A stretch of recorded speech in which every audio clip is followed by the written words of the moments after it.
Hola a todos y todas, buen día. Mi nombre es Paulina Ibarra, soy profesional de la Oficina de Condiciones Crónicas Complejas y Enfermedades Poco Frecuentes del Departamento de Ciclo Vital. Y hoy les doy la bienvenida a esta segunda videoconferencia en el marco de este breve ciclo de videoconferencias en relación a los cuidados respiratorios en niños y niñas y adolescentes con enfermedades neuromusculares.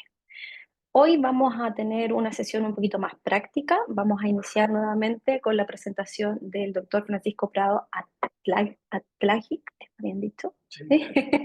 Me cuesta. Quien es médico, pediatra y neumólogo, fundador del Grupo Iberoamericano de Cuidados Respiratorios en Enfermedades Neuromusculares, miembro del Comité de NANEAS de la Sociedad Chilena de Pediatría, profesor asociado de Pediatría de la Universidad de Chile, y jefe de la Unidad de Hospitalización Domiciliaria para NANEAS del Servicio de Pediatría del Hospital Clínico San Borja Real. Francisco, vamos a compartir Hola, pantalla.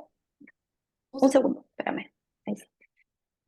Recordarles que en el chat está habilitado para que vayan dejando sus consultas que podemos ir haciendo a medida que la presentación va avanzando.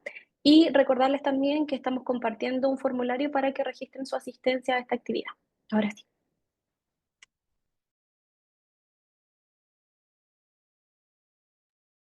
hola, buenos días. Muchas gracias por su asistencia y participación en el módulo hoy día. Bueno, la semana pasada tocamos dos puntos, que era diferenciar los cuidados respiratorios no invasivos estandarizados, usados en todos los niveles de atención, versus lo que es la asistencia ventilatoria no invasiva tradicional, enfocada a la primera alternativa como un buen retorno, tanto de lo que significa la inversión financiera como el retorno, ¿cierto?, para mejorar calidad de vida y carga del cuidador o de quienes los cuidan. A las personas que tienen esta condición de debilidad de los músculos, ya sea primaria o adquirida, o alguna condición afín que impide, ¿cierto?, que tosan eficientemente y que luego ventilen eficientemente, primero en la noche y luego, ¿cierto?, en horas diurnas y eventualmente estén 24 horas con dependencia, sin requerir para esto de una traqueostomía para establecer apoyo de ventilación mecánica prolongada en domicilio.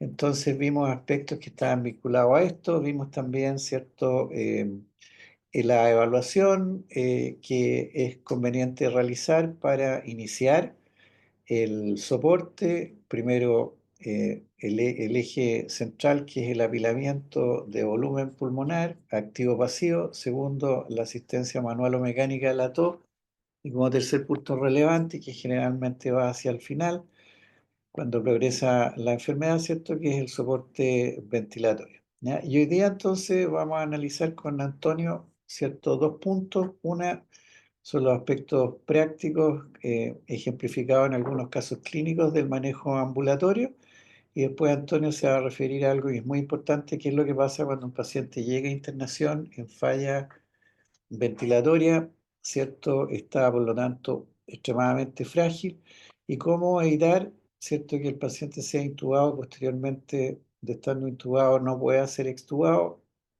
y evitar, por lo tanto, el riesgo de una traqueostomía. Entonces, en eso nos vamos a centrar hoy día, ¿ya?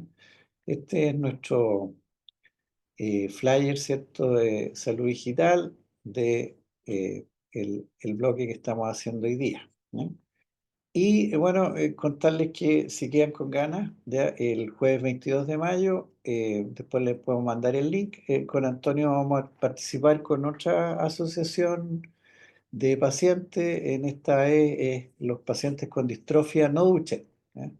En nuestro trabajo nos incorporamos al trabajo que estamos haciendo con distintas entidades de marco social. Bueno, los casos clínicos, ¿cierto?, en el seguimiento ambulatorio es lo que vamos a ver hoy día. Esta presentación está hecha en conjunto con Antonio Huerta y representa la experiencia que hemos ido adquiriendo en nuestro grupo de trabajo, básicamente en la unidad de hospitalización domiciliaria de pacientes NANEA del Hospital San Borja, que tiene un radio de acción que también se extiende para el Servicio de Salud Metropolitano Central, y por invitación en otros lados. Así que si quieren invitarnos, nosotros felices vamos donde nos llamen.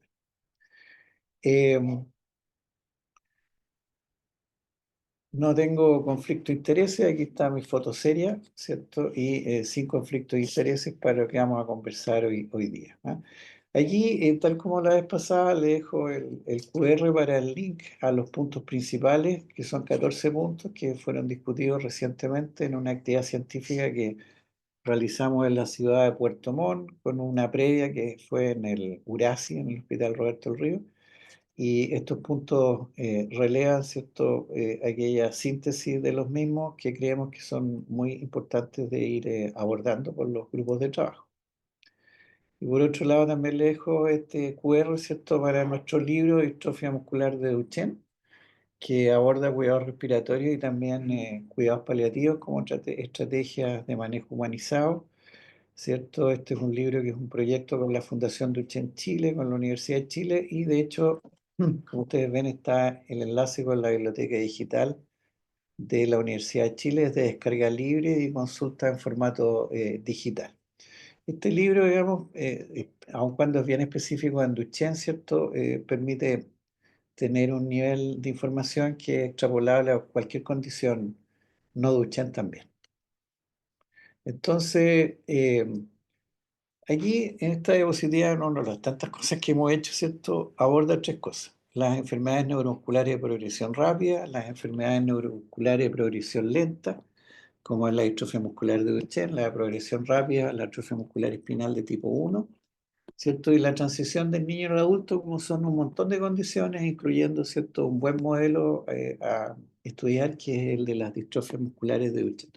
Ahora, esto es bien importante porque desde el punto de vista de la clasificación y la categorización de las enfermedades neuromusculares, independiente de cuál sea la condición específica, cuál sea la elección, ¿cierto?, específica en un gen X y cuál sea la proteína, ¿cierto?, del RNA mensajero, que en definitiva causa el defecto que se manifiesta en una expresión fenotípica.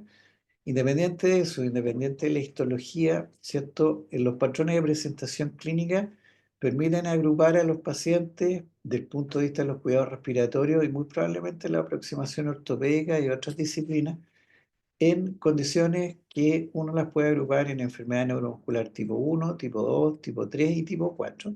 Y eso tiene que ver con el hito máximo de desarrollo que se logra en la esfera del neurodesarrollo, ¿ya? Por ejemplo, la atrofia muscular espinal tipo 1, ¿cierto? Los pacientes no son capaces de sentarse. La atrofia muscular tipo 2 o enfermedades neuromusculares tipo 2, el paciente sí es capaz de sentarse sin asistencia, ¿cierto? Pero no caminar. Y las enfermedades neuromusculares tipo 3, como es la atrofia muscular espinal tipo 3 o la distrofia muscular de Duchenne, son pacientes que en algún momento tuvieron capacidad de marcha que la pierden. Y en ese momento, después de perdida la marcha, ¿cierto? Se llega a la meseta de capacidad vital y viene la declinación funcional. Y la tipo 4 son entidades que se presentan, ¿cierto?, más adelante en la fase del adulto. Por lo tanto, teniendo esta cosa que es muy sencilla, también nos podemos aproximar a lo que esperamos según la condición de presentación, sobre todo en aquellas poblaciones que son libres de tratamientos de medicina de precisión, ¿cierto? Y ciertamente cuando la medicina de precisión, sobre todo en la atrofia muscular espinal, es indicada en pacientes que son pausintomáticos, asintomáticos, porque tienen menos de un mes de vida, ¿cierto? Cambia el perfil y hay algunos pacientes que pueden, ¿cierto?, estar en un estadio de presentación más tardía, aun cuando tengan un defecto que sin esta medicación hace que el debut sea muy precoz en la vida. Entonces, hay aspectos bien importantes. Miren, la estructura, ¿cierto? Y los dispositivos tecnológicos son solo herramientas. Para tener estrategia hay que tener procesos de quiénes, por qué y cómo. Y esa es la única manera que uno tenga resultados, ya sea cualitativos o cuantitativos, como retorno a las intervenciones que uno está haciendo. Por eso, los dispositivos tecnológicos, las máquinas, ¿cierto? Son solo eso, ¿ya? Y por sí y ante sí nos generan estrategia. Por lo tanto, es muy importante el rol que tengamos los profesionales, ¿cierto?, en definir distintos elementos que formen parte como herramientas de estrategias estructurales que nos permitan vivir procesos que vayan por resultados, ¿ya? y por lo tanto es imposible tener resultados distintos en personas con enfermedades neuromusculares sin estrategia. Y la estrategia que nosotros las estrategias que nosotros les proponemos a ustedes es la de los cuidados respiratorios no invasivos. Ahora eso, desde el punto de vista de retorno a los resultados, ¿cierto? Significa sobrevida, calidad de vida, atención humanizada y un concepto que es muy importante, independiente de la espalda económica y financiera que tengan los sistemas sanitarios en distintas partes del mundo, consideraciones de justicia distributiva. Por lo tanto, es bien importante seguir con este aspecto que vamos a ir viendo a lo largo de la presentación con algunos casos clínicos. Ahora, cuando uno tiene dependencias tecnológicas para vivir, pueden ser muchas, para alimentarse, para desplazarse, para comunicarse, para integrarse. La primera que está con letras más destacadas, para respirar y toser, porque eso le pega fuertemente a la posibilidad de desarrollarse en todo el ámbito distinto de la integración social y familiar, ¿cierto? Si no puedo respirar, no puedo toser, me muero. Es muy importante tener este pilar eje, ¿ya? Para que todo el resto se sostenga. Ojalá que este pilar eje sea como una órtesis que se note lo menos posible, ¿ya? De tal manera que las personas puedan desarrollarse en forma lo más integral posible. Ahora, todas estas dependencias producen incerteza porque hay impacto en el horizonte sobre día, en la calidad de vida, en la carga del cuidador, en hospitalizaciones prolongadas, en dificultad para transitar de las instituciones hospitalarias a las casas y cargas sanitarias que por lo demás muchas veces son bastante altas y muchas veces las coberturas son parciales y eso le pega a los gastos directos a los bolsillos de las personas. Ahora, las condiciones y paradigmas son distintos, esto ya lo vimos la vez anterior, pero siempre es bueno recordarlo.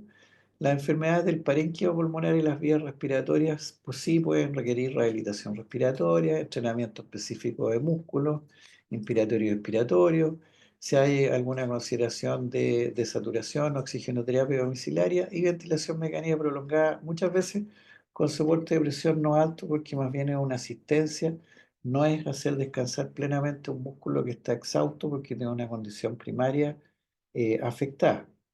Pero por otro lado, los pacientes que tienen hipoventilación alveolar en relación a enfermedades neuromusculares y que tienen el pulmón sano, el oxígeno los mata, produce un cese del impulso hipóxico que genera el drive respiratorio y por lo tanto estos pacientes, pese a tener una fracción inspirada de oxígeno muy chica, menos del, menos del 30%, pueden hacer una hipercapnia que los lleva a la narcosis. Por lo tanto, aquí es muy importante el reclutamiento de volúmenes pulmonares, la facilitación de la tos y el soporte ventilatorio no invasivo, como lo hemos ido mencionando desde la semana pasada a la fecha. Estos son los umbrales que veíamos la vez pasada, que son bien interesantes desde el punto de vista ponderal por kilo, 30 ml, 20 ml y 10 por kilo, incapacidad para toser, incapacidad para suspirar y prevenir atelectasia y incapacidad para ventilar, inicialmente en la noche y luego durante el día. Ahora, cuando uno tiene pacientes con enfermedades neuromusculares o cualquier otra condición, por eso le puse ahí el nombre de síndrome tipo ventilación alveolar por un problema de la bomba, ¿cierto? Hay dos estrategias, la tradicional, que es la ventilación mecánica por traqueostomía, que se asocia lamentablemente a mortalidad vinculada a la vía aérea artificial, ¿ya? Muchas veces los pacientes que tienen mayor dependencia, como son los pacientes con atrofia muscular espinal no tratados, los tipo 1, ¿cierto? Pueden tener menos hospitalización en los primeros 3 años de la vida. Pero todos estos pacientes, si tenían algo de reserva de bomba, la pierden y se hacen 100% dependientes de la ventilación. Muchos están impedidos de hablar, aún con válvula de fonación, incluso aún con estrategias de comunicación aumentativa. Hay un proyecto bien interesante en el Hospital Roberto del Río y en UCASI a este respecto. Y en general estas personas y sus cuidadores reportan una peor evaluación en la calidad de vida relacionada a la salud. Por otro lado, los cuidados respiratorios no invasivos, estos pacientes, como lo va a mostrar Antonio, pueden ser intubados y luego extubados a soporte ventilatorio no invasivo continuo y luego solo nocturno.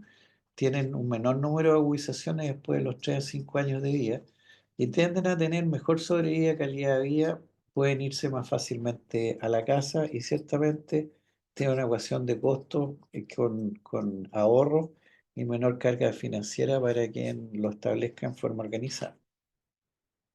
Acá está esta diapositiva que seguramente la va a volver a mostrar Antonio, que son los ejes para el cuidado respiratorio, como ya hemos visto, y estrategias que son particulares del soporte ventilatorio, con presiones diferenciales altas, aun cuando sean entregadas en biniel. Si uno puede entregar estrategias con un circuito con una válvula exhalatoria externa, ya sea en volumen control o en presión control, puede usar el EPAP mínimo, incluso EPAP igual a cero. Los volúmenes objetivos son más altos que lo tradicional cuando el pulmón está enfermo, porque lo único que uno, o sea, lo que uno quiere es el pleno soporte de los músculos. Acá hay un paciente, ¿cierto? Que lo vamos a ir a ver el viernes de la próxima semana, porque uno de los problemas que tiene ahora es un muchacho con Duchenne que ya está casi llegando a los 30 años. Acá está haciendo técnicas de apilamiento de aire activo, ¿cierto? Con una bolsa reservorio, una válvula direccional, un corrugado corto y una mascarilla, ¿cierto? Y pueden ver ustedes cómo este paciente, una capacidad vital en ese entonces de 630 ml, cuando uno lo insuflaba activamente llegaba a casi 2 litros. Ese diferencial de 1200 es lo que permite mantener el tórax distensible. Yo recomiendo un artículo que lo pueden buscar en la revista Andes, que fue publicado este año, en febrero, que hicimos en conjunto con la Teletón, que tiene que ver con entrenamiento y de rehabilitación respiratoria con este estándar de cuidado en pacientes en la conducción en el Instituto de Teletón Santiago. Bueno, esta es una curva de un trabajo hecho por el doctor John Bach, publicada en el 2017, en que junta una pila de datos de capacidades vitales de distintos pacientes, que son alrededor de 53, ¿cierto? Y que integradamente hace el análisis del conjunto de datos. Ustedes pueden ver que en algún momento se produce la meseta, la inclinación, ¿cierto? Y menos de 1000, ya estos pacientes, y menos de 500 empiezan a transitar del soporte no invasivo en la noche a durante el día. Pero la declinación de la pendiente máxima de la caída de la capacidad vital se transfiere en 5 años, ¿ya? O sea, pacientes que sin esta intervención de apilamiento de aire hacían, ¿cierto? O requerían cuidados respiratorios con ventilación precozmente antes de los 20 años, ahora la están necesitando después de los 20 y pico años, ¿ya? Y eso es muy importante porque permite intervenciones, ¿cierto? Escalonadas como las que hemos ido hablando, con mejores resultados. Y así como esta es una diapositiva del doctor Bach, este es un paciente, si no me equivoco, se llama Jeffrey, que es un muchacho que llegó ya a no ser tan muchacho, casi a los 50 años. Ustedes pueden ver cómo el paciente en la curva de abajo, ¿cierto? Va perdiendo la capacidad vital, en algún momento la capacidad vital igual a cero. La curva de arriba, que son en triángulo, es la capacidad vital que él logra, ¿cierto? Con respiración glosofaríngea, es decir, respirando, usando como pistón la faringe, bombeando el aire hacia la laringe, sin usar ningún músculo del cuello hacia abajo. Ustedes pueden ver cómo él logra mantener una buena apilamiento activo, pero vean ustedes cómo usando, ¿cierto? Capacidad máxima de insuflación, él hasta avanzada en su vida pudo siempre apilar aire, ¿ya? Y eso es lo que le permitió, ¿cierto?, tener una curva de sobrevida, ¿cierto?, tan grande. Bueno, entonces esta diapositiva no me acuerdo si la mostré la vez pasada, pero lo que más bien resalta es el libro traducido al español de cuidado respiratorio, el compendio del doctor John Bach, que tradujimos en nuestro grupo. Y la estrategia que oferta son cuidados respiratorios no invasivos, cuidados en casa, pacientes y familias empoderadas, y el énfasis en la monitorización clínica que mostró Antonio la vez pasada, y una telemedicina muy sencilla que es básicamente ver la línea de saturación, ¿cierto? Como feedback para ver momentos de intervención. Y los logros son una excelente adherencia que está puesta acá en rojo, efectividad, eficiencia, sobrevida y calidad de vida.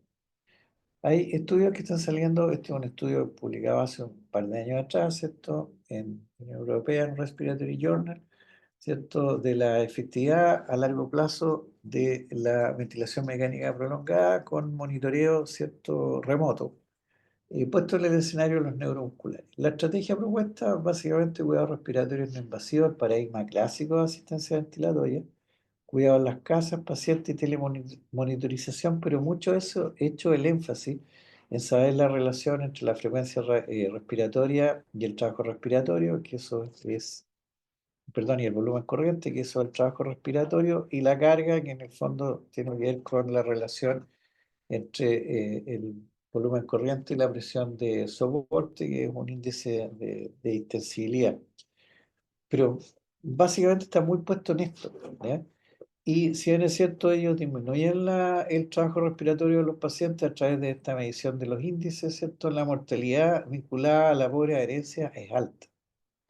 Entonces, un poco es por esto que, independiente de que la telemonitorización es fantástica, una puede hacer una serie de cosas, ver eventos residuales, volúmenes corrientes, adherencia, etcétera, etcétera, etcétera, ¿cierto? No es menos cierto que aun cuando establezca uno de esas estrategias que son muy importantes y se han hecho extendidamente en nuestro país, sí es muy importante el seguimiento clínico del día a día con familias y pacientes empoderados, midiendo, ¿cierto?, todo lo que mostró como laboratorio básico Antonio en la presentación de la semana pasada. Entonces aquí nos vamos a un primer ejemplo. Este es un paciente que lo conocimos en periodo lactante menor, cerca de los 60 días de vida, máximo 2 meses, ¿cierto? Y era un paciente que debuta con una condición neuromuscular no precisada, ¿cierto? En forma, debut es neonatal, ¿ya? Y este paciente cuando lo vemos, entonces había logrado salir del ventilador, estaba en la casa, pero estaba con una respiración paradojal, un llanto muy hipofónico, así que lo fuimos a evaluar y se le hizo una medición de capacidad vital y la medición que se hace de la manera que mostró Antonio la vez pasada, ¿cierto? De una capacidad vital al llanto de 70. Ahora, ¿cuál es lo interesante de estas mediciones? Más que el punto en sí, el valor unitario, es la progresión en el tiempo, ¿ya? Y eso tiene que ver con que en el periodo lactante, tal como lo explicó Antonio, ¿cierto? Tener menos de 100, entre 100 y 200, más de 200, marca diferencia desde el punto de vista del soporte. Los pacientes cuando ya van hacia el año y tienen más de 200, en general son pacientes que muchas veces requieren solo soporte o mucho soporte de tos y menos soporte ventilatorio que más bien hacia la noche.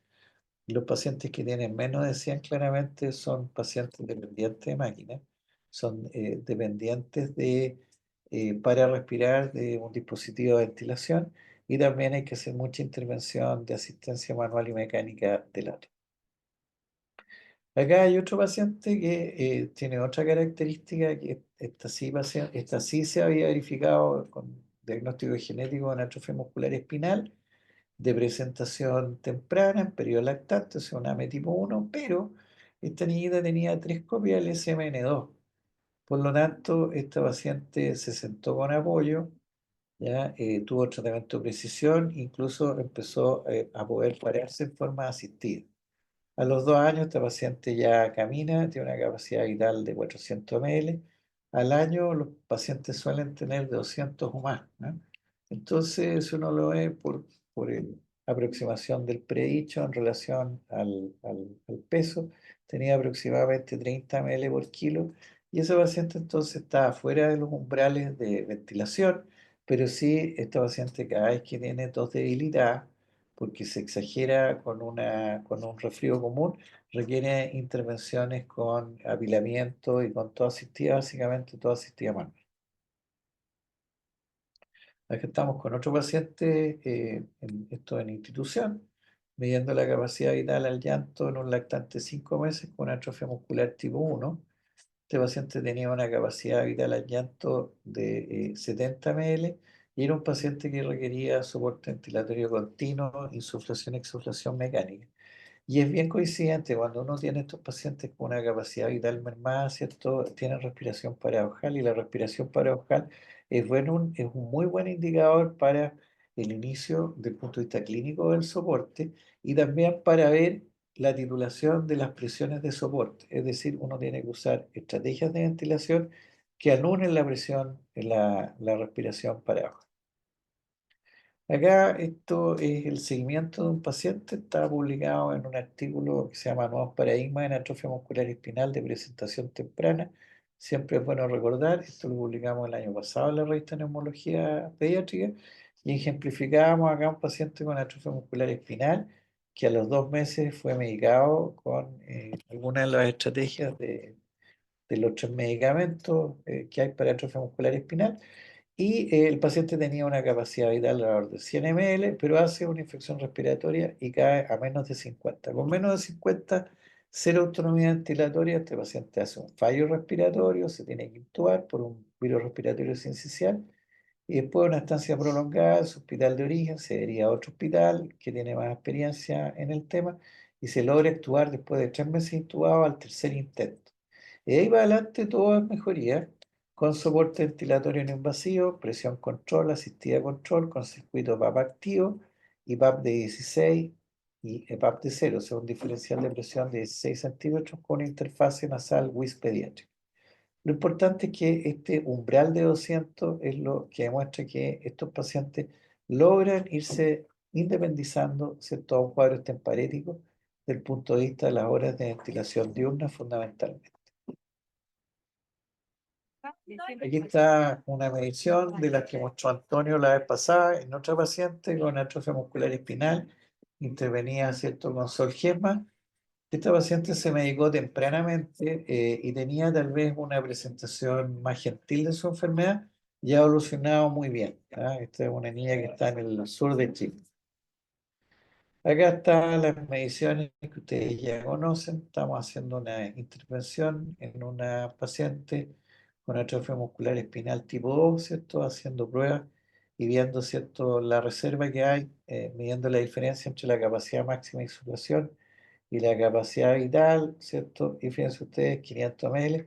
Cuando hay más de 400 ml ya uno logra mantener estos tórax distensibles, y esto claramente es lo que permite tener una mejor evolución en el tiempo, con mayor sobrevida, mejor calidad de vida y menos eventos respiratorios.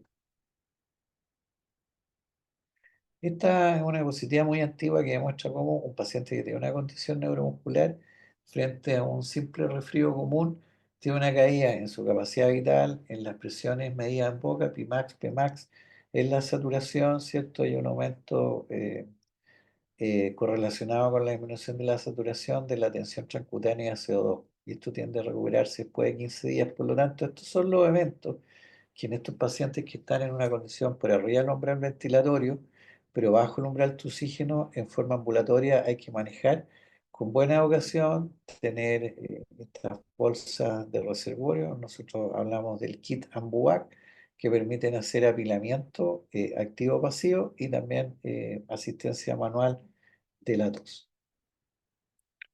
Y como les decíamos la vez pasada, cuando uno tiene umbrales por debajo de 300 litros por minuto en población más grande, sobre 30 kilos de peso, en población más pequeña hay que hacer ajustes en relación a los predichos que están publicados, pero bajo 300 ya hay una tos insuficiente, y bajo 180 es una tos catastróficamente baja que se asocia a fallo tusígeno.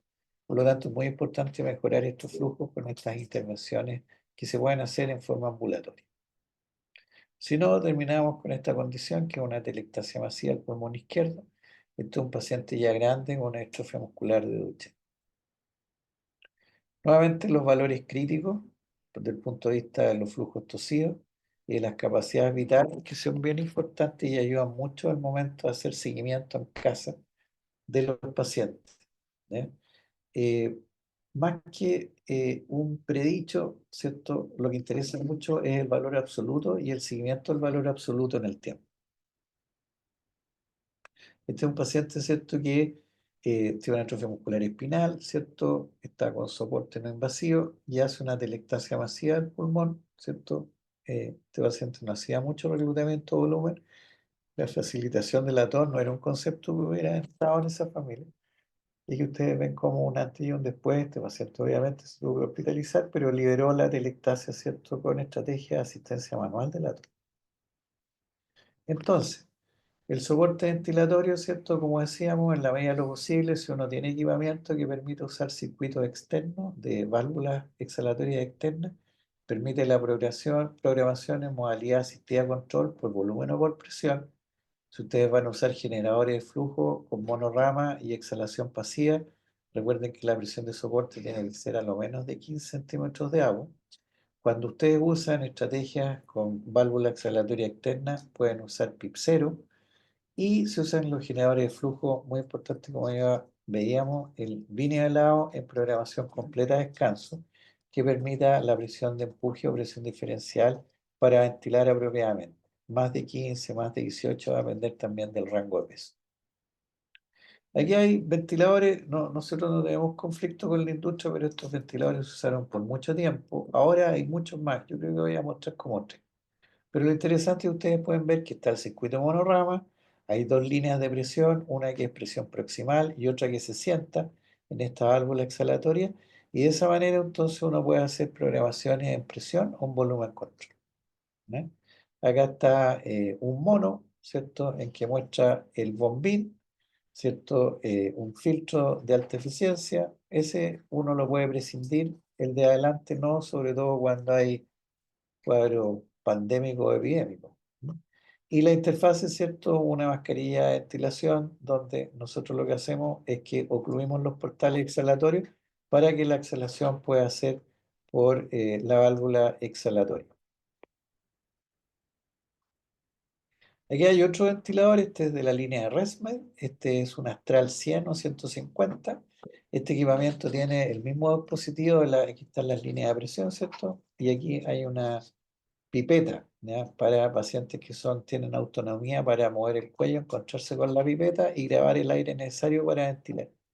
Aquí está usada en modalidad, ¿cierto? Con válvula expiratoria, ¿cierto? Y aquí está en circuito monoram. Estos ventiladores se usan extendidamente en nuestro país en este momento, al igual que en la anterior, ¿cierto? Y son de alta gama para uso ambulatorio. Aquí tenemos una paciente que parece que la mostré la vez pasada.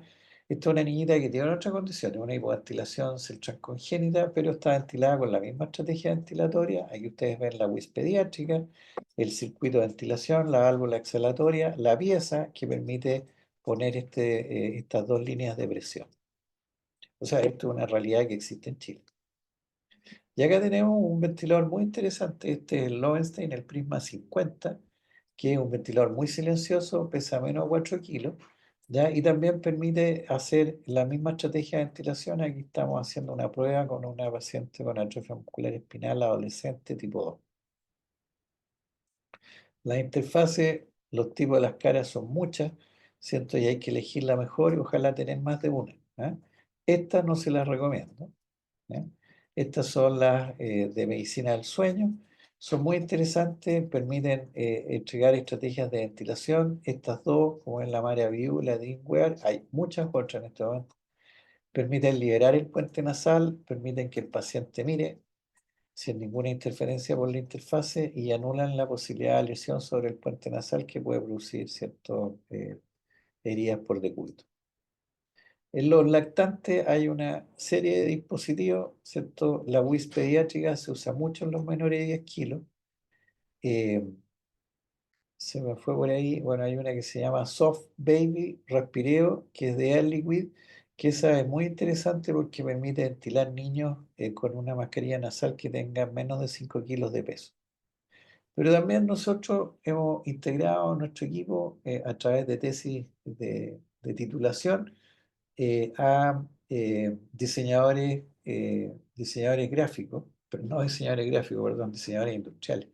Y aquí el señor Mauricio Ramírez hizo su tesis generando con un modelo, ¿cierto?, paramétrico de escaneo tridimensional de la cara, los músculos y los puntos óseos, que está aquí, ¿cierto? Una mascarilla especialmente moldeable a bajo costo. ¿Ya? Producto final o prefinal es este. Es bien piola, pero esto es una silicona, un polímero de alta calidad, ¿cierto? Es para uso medicinal. Esto está publicado en la revista de Neumología Pediátrica. Y aquí hasta aquí nomás llegamos, porque si queríamos hacerlo esto como en el constructo de lo que significa dispositivos médicos, tenemos que tener mucha plata y no es el caso. Pero esto es un buen ejercicio para saber que estas cosas se pueden hacer y que pueden participar en los equipos no solamente kinesiólogos, enfermeras, médicos, fisiatras, psicólogos, terapeutas ocupacionales, también diseñadores industriales que pueden ver distintas adaptaciones, modificaciones o creaciones, sobre todo en 3D con impresora. Acá está la Soft Baby que les mencionaba. Bueno, aquí está esta paciente con hipoventilación central congénita cuando era muy pequeñita, con unas adaptaciones hechas para la WISP, la mascarilla entallaba bien, pero el arnés no, así que se generó este arnés modificado que permitió ventilarla hasta que creciera, tuviera más de 5 kilos para ponerle el arnés de fábrica. Estos son, ¿cierto? La circuitería monorama de un dispositivo que sirve en el mismo constructo para los otros 3 ventiladores. Ahora se suma otro más, que es de Aliwit, también es un dispositivo interesante. Todo está más o menos en una ecuación de precios equivalente, ¿ya? Que permite usar ventilación con pipeta. Acá hay una foto de pacientes de Japón, ¿cierto? De Yuka Ichikawa, ¿cierto? Que DMD, por distrofia muscular de Duchenne, ellos se pusieron Duchenne Music Dream, ¿cierto? Son rockeros, con válvula, con pipeta para ventilarse. Bueno, como decía este señor que algo sabía, es bien difícil esperar resultados distintos haciendo siempre lo mismo. Y ahí nuestro querido amigo John Bach, que rescató estas estrategias de ventilación, ¿cierto? Con pipeta, básicamente en los pacientes post-polio, cuando se pasaban de los ventiladores de acero a ventilación, ¿cierto? Con presión positiva y no con presión negativa. Aquí hay un adaptador, ¿cierto? Para entregar este dispositivo de ventilación, que es este collar articulable para exponer la pipeta para poder ser grabada por el paciente. En general, estos pacientes pueden ventilar 4 veces en un minuto, les queda 15 segundos entre expiración y expiración para comer, comunicarse, etcétera. Y toman aire que van entre 700 o 1,5 litros, dependiendo de su envergadura y lo que requieran. Y eso les permite además apilar aire, o sea, asistir el apilamiento y asistir también la tos. Tengo una gentileza, una fotografía de Silvia Guillén, gran kinesióloga de Montevideo, Uruguay, con la cual hemos tenido el privilegio de trabajar, ir a visitar su centro en Montevideo. Resultado entonces, y con esto termino, aquí hay 3 pacientes, nuestro gran Ali, ¿cierto? Una condición de enfermedad neuromuscular tipo 1, ¿cierto? Que está en la casa. La Patti también ahora tiene 5 años y tanto, va al colegio, la canulamos a los 3 años, ¿cierto? Y otro paciente que lamentablemente estuvo en la casa y ahora está en internación, en una condición bien aflictiva, pero que nos permitió entender cómo eran los procesos de atención en casa con estas estrategias en pacientes de alta dependencia. Este es un niñito con atrofia muscular espinal que se medicó con Zolgensma alrededor de los 8 meses de vida. Y esta es la Saray, y con esto termino, porque engancha con lo que viene a continuación, que es la presentación de Antonio. Probablemente Antonio va a hablar de ella, ¿cierto? Está una paciente bien acontecida que reside en Calama, ¿cierto? Y aquí está, ¿cierto? Este dio la muestra inmediatamente después de la actuación, en un momento que tuvo que ser intubada, ¿cierto? Ahí está su gastrostomía. No tiene respiración paranasal y de esta manera, con este mismo estilo de ventilación, la maneja el padre, falleció su mamá, ¿cierto? En Calama. Bueno, eh, la dejo hasta acá porque podría seguir, pero no es el caso. ¿Ya? Y cualquier pregunta que haya, comentario extraordinario, sé que lo que viene ahora es bastante mejor de lo que yo presenté, porque Antonio Huerta. Pero entre los dos, si hay alguna pregunta, la fácil, el de las difíciles. Muchas gracias, Francisco. Efectivamente, sí tenemos algunas preguntas que las vamos a ir revisando ahora. La primera es, ¿cuándo es indicado comenzar con la intervención respiratoria en enfermedades neuromusculares? Ya. Bueno, va a depender de esto que yo les decía, de los distintos patrones de enfermedad neuromuscular tipo 1, tipo 2 o tipo 3. ¿Ya? En general, uno va a la intervención respiratoria cuando el paciente ya llega a la meseta de capacidad vital y esa meseta de capacidad vital va declinando. Un paciente con atrofia muscular espinal tipo 1A, que debuta, ¿cierto? Como todas las atrofias musculares, ¿cierto? El diagnóstico se hace evidentemente antes del año, pero estos pacientes hacen fallo ventilatorio muchas veces entre los 3 y los 6 meses, con compromiso evolutorio antes de los 6 meses. Bueno, esos pacientes la capacidad vital, la meseta la hicieron cuando están en vía intrauterina. Entonces, va a depender, y eso es muy distinto a lo que pasa con un muchacho con Duchenne, que está con tratamiento de corticoides, ¿cierto? Que no sé, tiene 10 años, sigue, y en ese momento ya la marcha empieza a ser un poco más difícil. Por supuesto, a los 12 años, el paciente, el signo de Brogue, cuando se para, ¿cierto? Hace ese giro y trepa por sus piernas para generar el víveo, ¿cierto? Cuando ya eso no se logra, uno sabe que a los 6 meses ese paciente va a perder la marcha, pierde la marcha y ahí se produce cuando empieza la vida en silla, o sea, en la etapa de vida en silla precoz o temprana, ¿cierto? Hace la meseta, la capacidad vital y luego declina. Por lo tanto, las condiciones van a depender, ¿cierto? Entre estos extremos que ejemplifiqué como una condición tipo 1 o una condición tipo 3. Lo importante es que cuando la capacidad vital va declinando, la primera intervención es reclutamiento de volumen, después asistencia a la tos y después lo ventilatorio cuando ya el umbral de ventilación se va estableciendo. Ahora, un marcador clínico sustantivo y muy importante es la presencia de respiración paradojal desde el punto de vista de lo que es el soporte ventilatorio. Si uno tiene un paciente con enfermedad neuromuscular, sea la condición que sea, y tiene un tórax acampanado, respiración paradojal, ese paciente claramente hay que ventilar. ¿Ya? Pero las intervenciones van escalonadamente según lo que les estoy comentando, que fue lo que vimos en las charlas de la vez previa, es lo que les estoy dando como respuesta ahora. Pero si ustedes quieren un detalle, está bien y muy, creo que yo, que bastante bien tratado en el libro de usted, que está el QR. ¿Ya? Como es gratis, tiene 90 páginas nomás de lectura rápida. Pero esa es en breve la respuesta. Muchas gracias. Otra pregunta dice, ¿APNI es lo mismo que soporte ventilatorio no invasivo? Ya, esa pregunta estuvo buena. APNI es asistencia ventilatoria no invasiva y SBN es soporte ventilatorio no invasivo. Entonces uno dice, bueno, pero es que es lo mismo. No, no es lo mismo. El concepto es distinto. Uno puede usar la misma máquina, pero dar asistencia ventilatoria no invasiva, o uno puede dar con esa misma máquina soporte. Eso va a depender de lo que yo les decía. La asistencia ventilatoria en general son presiones diferenciales bajas. La gran mayoría de las veces bajo 15, en general bajo 10, ¿ya? Y lo que hace es que más bien ayuda a un músculo que puede estar afectado o que no puede estar afectado, pero lo que trata de es responder a un trabajo respiratorio un poco más exigido. El soporte ventilatorio no invasivo es el pleno soporte, o sea, es la sustentación misma. Es como cuando uno dice el paciente está en una terapia de reemplazo. Entonces aquí hay una bomba que es ineficiente, puede haber una capacidad vital igual a cero, ¿cierto? Entonces el soporte es pleno sustitución del trabajo respiratorio no posible de ser hecho, o si está y el músculo se cansa porque tiene umbrales de fatiga mucho más exagerado, ¿cierto?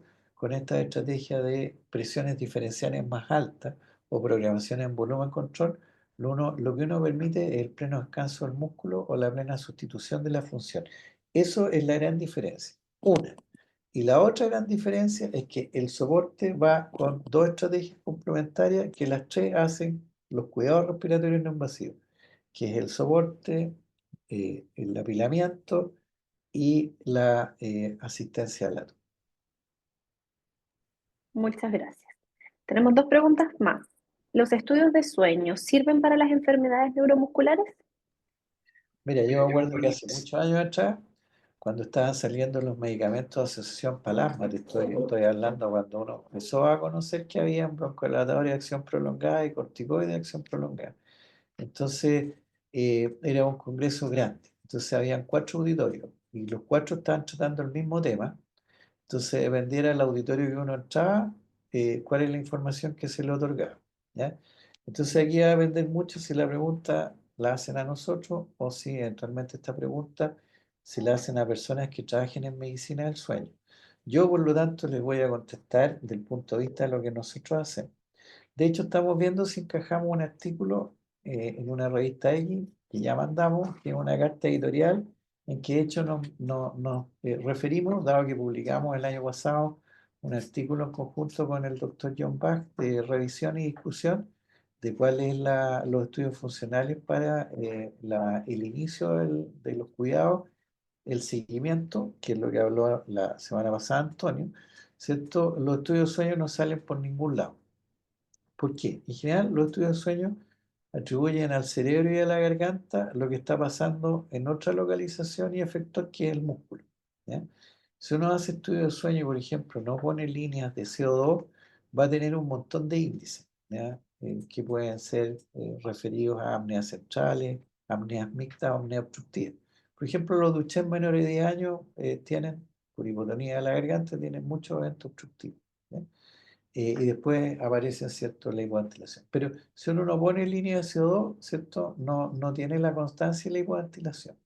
Entonces, lo que nosotros hacemos básicamente es poner en soporte a los pacientes cuando tienen una capacidad vital que de la meseta ya va declinando, pero cuando tienen también síntomas de hipoventilación, porque al tener capacidad vital baja y síntomas de hipoventilación, logramos lo que hemos aprendido de la escuela de John Bach, que es una gran adherencia para el uso de las máquinas, ¿ya? Y el uso de la estrategia en general. Eso el doctor Bach lo tiene publicado en dos artículos que son de los últimos 5 años, en que analiza una base de datos muy grande de pacientes con distrofia muscular de Duchenne, pacientes con AME y también algunos pacientes para los trabajen con pacientes adultos con esclerosis lateral y amiotrófica, ¿ya? Y las decisiones se toman en general con estos indicadores que yo les estoy dando y que los revisó Antonio de evaluación, sin considerar los estudios de sueño, ¿ya? Ahora, lo que usamos nosotros o lo que tratamos de hacer es que en la zona de los grises, claro que ayuda mucho los exámenes de tendencia nocturna, la saturación, ¿cierto? Y sobre todo una combinación de saturación y monitorización no invasiva del CO2, ya sea con CO2 transcutáneo, que es una estrategia que está disponible en Chile, pero con menos posibilidad de recurrir a ella, o los oxicapnógrafos, ¿ya? Que son equipos que hacen registro mixto. Entonces, en la zona de los grises, cuando no está claro la hipoventilación, los umbrales de capacidad vital han ido bajando, ¿cierto? Pero el paciente dice no tener síntomas, ¿cierto? Lo que hacemos es medición de eso. Lo otro es que, por ejemplo, si uno tiene un paciente que tiene una capacidad vital, ¿ya?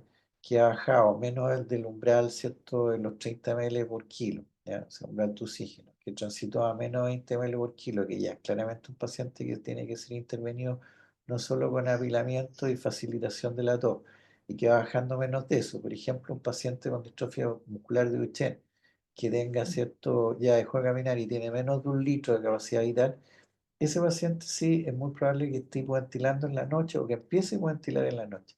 Ahora, esos pacientes muchas veces en diurno, tú los ves, hacen la medición de la capacidad vital, el pico flujo torcido, y son taquicárdicos y la saturación es una saturación que no es mayor de 94, pero no es menor de 92, por ejemplo. ¿Ya? Esos pacientes uno les pide, ¿cierto?, que se insuflen o los apila con aire y la saturación sube sobre 94%, o sea, saturaciones normales. Entonces, esa saturación límite en el día está hablando o es reflejo que hay requerimiento de soporte en la noche. Y esos pacientes uno inicia el soporte en la noche y claramente esa condición diurna mejora sustantivamente. Así, esa yo diría en grandes rasgos es lo que nosotros podemos hablar de torno, o sea, perdón, de polisomnografía o poligrafía, ¿cierto? Para el inicio y soporte en la ventilación.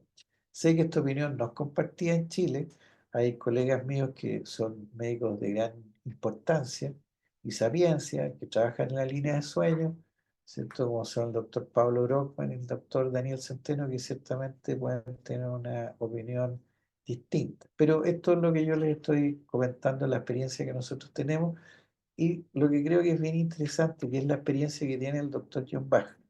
Y en un artículo que está tratando de encajar en alguna editorial, probablemente va a ser publicado a fin de año, hace una reflexión sobre una base de datos de sobre 300 y tantos pacientes con Duchenne, casi 400 pacientes con Duchenne. Es uno de los autores de ese estudio, aparte del doctor John Bach, es Antonio Huerta.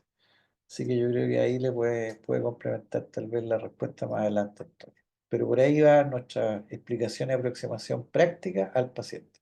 Acuérdense que yo estoy mostrando ejemplos clínicos de pacientes en gestión ambulatoria. ¿Ya? Muchas gracias. Y la última pregunta dice relación con cómo saber cuándo se debe facilitar la tos. Bueno, es lo mismo que ya estábamos mencionando, ¿cierto? La tos se debe facilitar en el momento que el umbral de oxígeno ya se alcanzó. Entonces, nuevamente, la capacidad vital empieza a declinar. En un momento determinado, uno tiene, por ejemplo, cuando Duchenne, menos de 2 litros, ¿cierto? Que son más o menos del 50% de la capacidad vital. Y en ese momento, si tú le haces una medición de pico flujo tosió, va a coincidir con que probablemente esa medición va a ser menos de 300 litros por minuto del caudal de flujo al toser, ¿ya? O menos de 270 o menos de 250. ¿Ya? Si ese paciente tú le haces pruebas de capacidad máxima de insuflación, lo vemos nosotros que al hacerlo toser desde una ganancia mayor de volumen, el paciente tiene un caudal de flujo de todo sustantivamente mejorado, optimizado. ¿Ya? Eso fue lo que demostramos, entre otras cosas, en una política, digamos, de gestión parecida a la del doctor John Bach, en este estudio que les comentaba, que publicamos junto con la tripulación de la Teletón de Santiago de Chile. ¿Ya? Entonces ahí es muy importante que se haga la intervención en tos.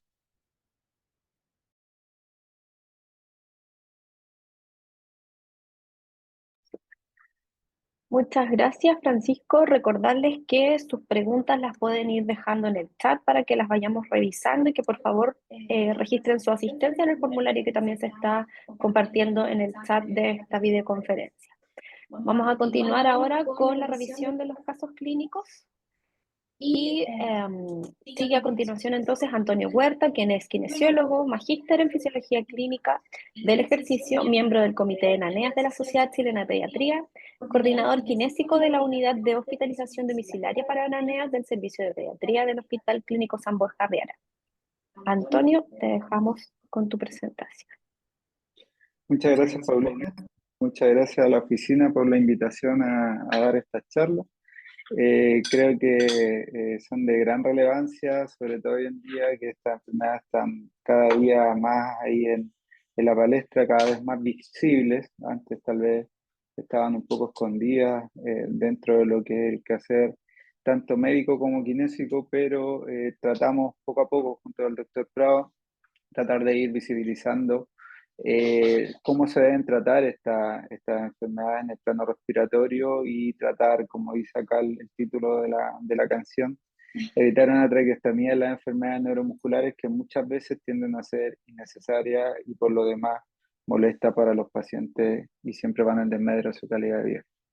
Entonces, hoy en día, hoy en esta invitación que nos convoca, vamos a ver algunos casos clínicos para ejemplificar cómo poder evitar este tubo en el cuello.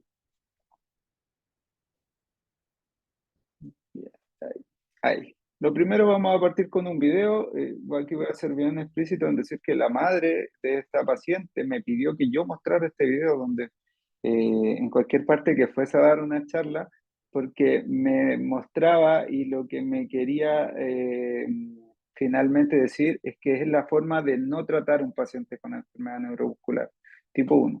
Por ejemplo, aquí vamos a ver este video. Esta paciente, una atrofia muscular tipo 1, ya de temprano, como sabemos, está en esta condición. Ustedes pueden ver, tiene una respiración paradojal muy marcada y ante una desaturación de oxígeno, lo que hacen en un servicio de urgencia es colocar oxígeno por naricera, ¿ya? Hay que ser muy claro y muy preciso en decir que esto podría llevarla al fallo completo y un paro respiratorio, incluso a la muerte, a este tipo de pacientes. Entonces, este video ella me lo entrega y me pide por favor que lo muestre para que esto no vuelva a pasar y ojalá que no pase en ninguna parte. Siempre que vean a un paciente con ese tipo de respiración y vean desaturación, por lo general hay que evaluar, ver la condición y si es que ya tiene un diagnóstico, tienen sospecha de un diagnóstico, si es que llegase a requerir oxígeno, después de que facilitamos la tos, ese oxígeno siempre debería ser entregado con soporte ventilatorio no invasivo. Así que cualquier paciente con enfermedad neuromuscular que ustedes conozcan, que sepan diagnóstico conocido o que lo vean con características, por ejemplo, muy claras como tenía esa paciente, un tórax en campana, una respiración paradojal, por lo general debería ser soportada la bomba, ¿ya? Para tratar de normalizar. ¿Mi cara? No, tu cámara está apagada. A ver, Sí te ve. momento. Ahora sí te ves. A ver, es que no se ve la cámara al compartir Ahora ya, simultáneamente. era por si querías mostrar algo. Bien, aquí. Ay, estoy ahí, no, ay, ya me interesa. Ya, vamos a continuar. Bien, entonces, ¿cuáles son las razones para recurrir a una traqueostomía? Ya, y por lo general cuando hago esta clase dejo la pregunta abierta, pero ahora la vamos a ir respondiendo poco a poco. Espero que desde sus casas o donde estén puedan también plantearse la interrogante. Trastorno de deglución, ¿ustedes creen que es una traqueostomía? Para mí, trastorno de deglución es una vía de alimentación especial, ¿cierto? Podría ser sonda nasogástrica, podría llegar a ser una gastrostomía, ¿cierto? Ventilación mecánica prolongada, ¿ya? Esto es muy frecuente en las unidades de cuidado intensivo. No pueden sacarlo del tubo, necesita ventilación mecánica prolongada, es muy débil para respirar, no supera las pruebas de ventilación espontánea, traqueostomía. Para mí tampoco lo es. Mal manejo de secreciones, por lo general tiene muchas secreciones, paciente hipersecretor, requiere de kinesioterapia frecuente, traqueostomicémoslo. ¿Para qué? Para sacar las secreciones vía tubo. ¿Es la solución? Tampoco lo es.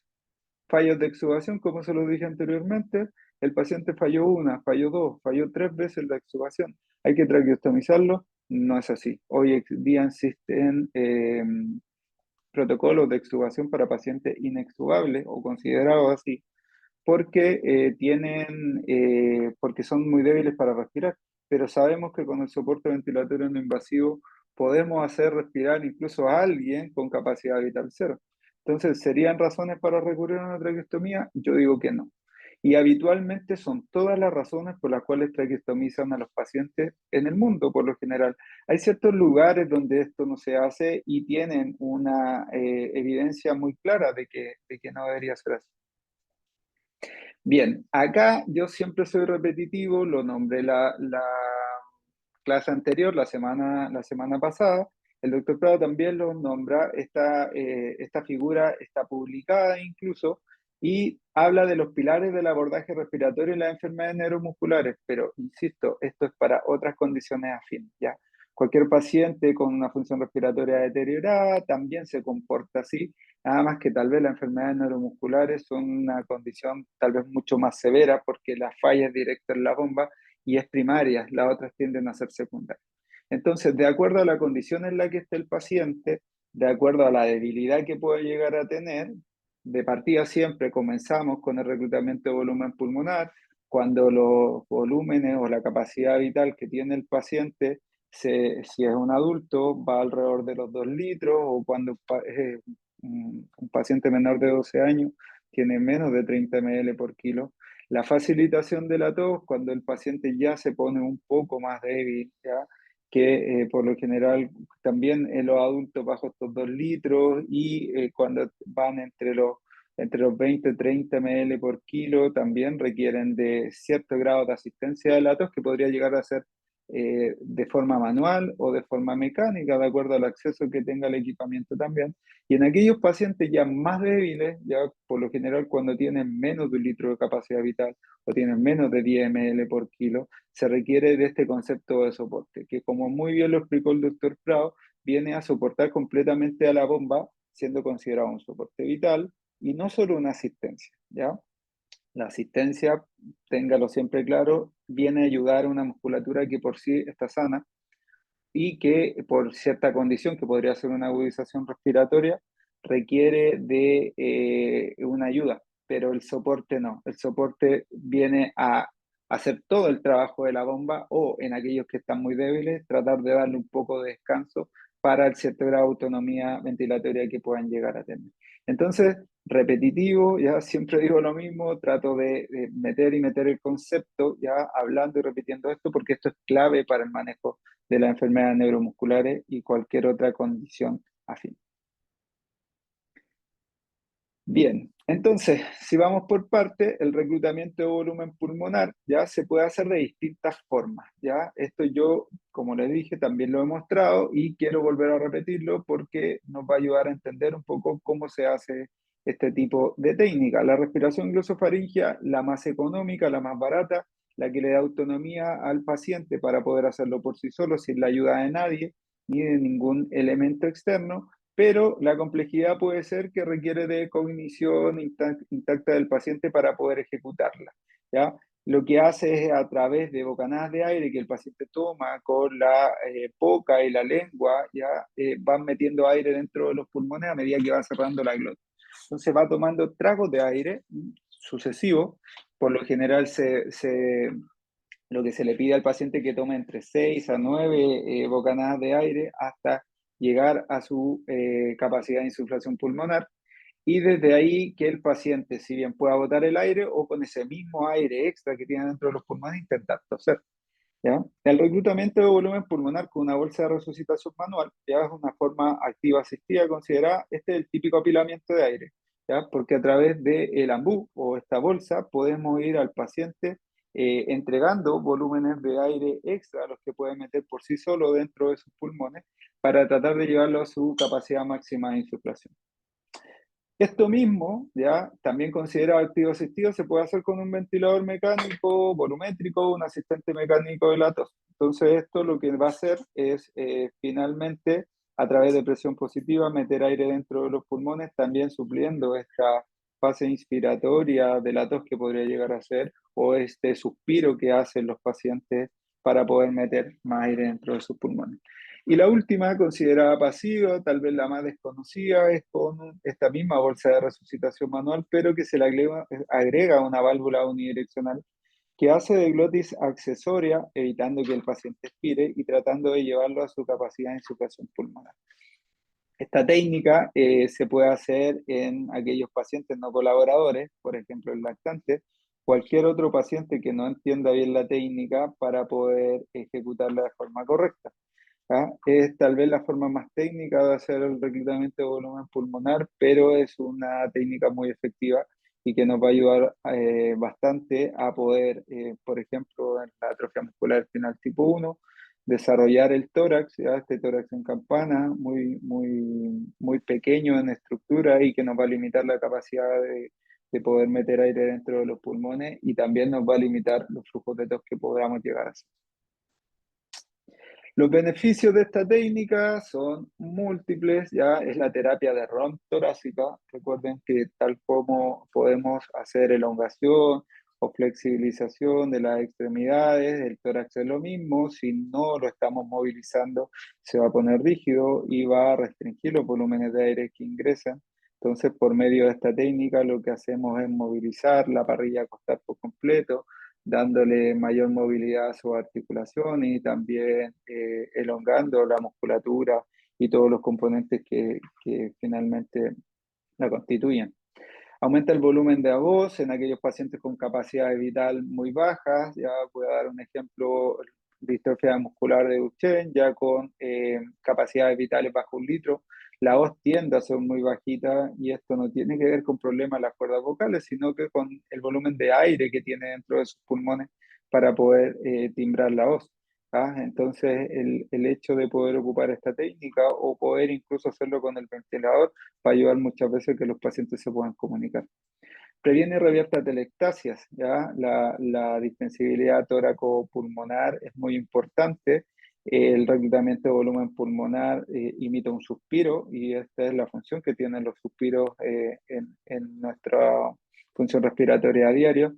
Y este reclutamiento, al hecho de poder meter altas presiones dentro del pulmón, también va a ir revirtiendo estas microatelectasias que se van dando dentro del pulmón asociado a los volúmenes insuficientes que tienen estos pacientes. Mejora la distensibilidad y el retroceso elástico tóraco-pulmonar, por las razones que les comenté anterior. Ya estos grandes volúmenes de aire nos van a ayudar a poder aumentar este retroceso elástico para mejorar el flujo tosido y el manejo de secreciones, que es muy importante para mantener la función respiratoria de los pacientes, evitar el riesgo de mayor morbimortalidad. El pico flujo toxido va directamente relacionado con lo que es la capacidad vital, y a menor capacidad vital, por lo general el manejo de las secreciones se va complicando y pone en riesgo al paciente de muchas veces fallo respiratorio, intubaciones, incluso aquí donde vienen las traqueotomías. El entrenamiento de la musculatura vulvar inervada tiene que ver con este reclutamiento de volumen pulmonar activo, donde el paciente a través de un cierre glótico va conteniendo el volumen de aire dentro de los pulmones, y eso hace de que el paciente a través de ese cierre glótico y esa contención del volumen de aire pueda ir entrenando la musculatura vulvar inervada. Y muchas veces la cantidad de volumen de aire que el paciente puede contener dentro de sus pulmones va directamente relacionado con la función de esta musculatura. Mantiene y mejora la capacidad vital porque al hecho de poder disminuir el trabajo respiratorio, mantener una adecuada distensibilidad toracopulmonar, y ante la debilidad ya que presentan los pacientes en la bomba ventilatoria, va a ayudar a que el paciente pueda meter aire dentro de sus pulmones, ya, sin tener una restricción de la caja torácica. Estimula el correcto desarrollo toracopulmonar, como les mencioné, en aquellas enfermedades neuromusculares de debut temprano, en donde porque los músculos de la bomba no pueden meter adecuados volúmenes de aire, no se desarrolla el tórax, entonces necesitamos desarrollar ese tórax para, incluso si es que el paciente no puede tener una capacidad vital adecuada para hacer toser, por medios no invasivos sí podemos facilitarla todo y lograr flujos eficientes que remuevan secreciones. Y por todo lo anterior, disminuye el trabajo respiratorio, sobre todo en aquellos que son muy débiles para respirar, esto es muy significativo. Aquí voy a mostrar algunos videos que nos pueden ejemplificar cómo se hace el reclutamiento de volumen pulmonar. En el primer Por video lateral siempre, podemos observar a y un que él paciente tenga con su cabeza distrofia apoyada. muscular de Esta mano es Duchenne, la que ya sella en una acá, etapa que ya evita muy que se avanzada de escape el la aire. enfermedad, él tiene Toma alrededor de aire, 28 años. aguanta, Estoy toma haciendo un aire, reclutamiento suave. activo, en donde el Toma aire, paciente lo dirijo toma coordinadamente, le aire, voy pidiendo que ya tome no aire, puede y a más, esto medida se que pone abre la duro. glotis, Y yo acá yo voy saco esto para que ingresando pueda volúmenes botar. de aire dentro de los Si yo no pulmones. saco esto, él no puede botar el aire, y a veces va a estar ahogando.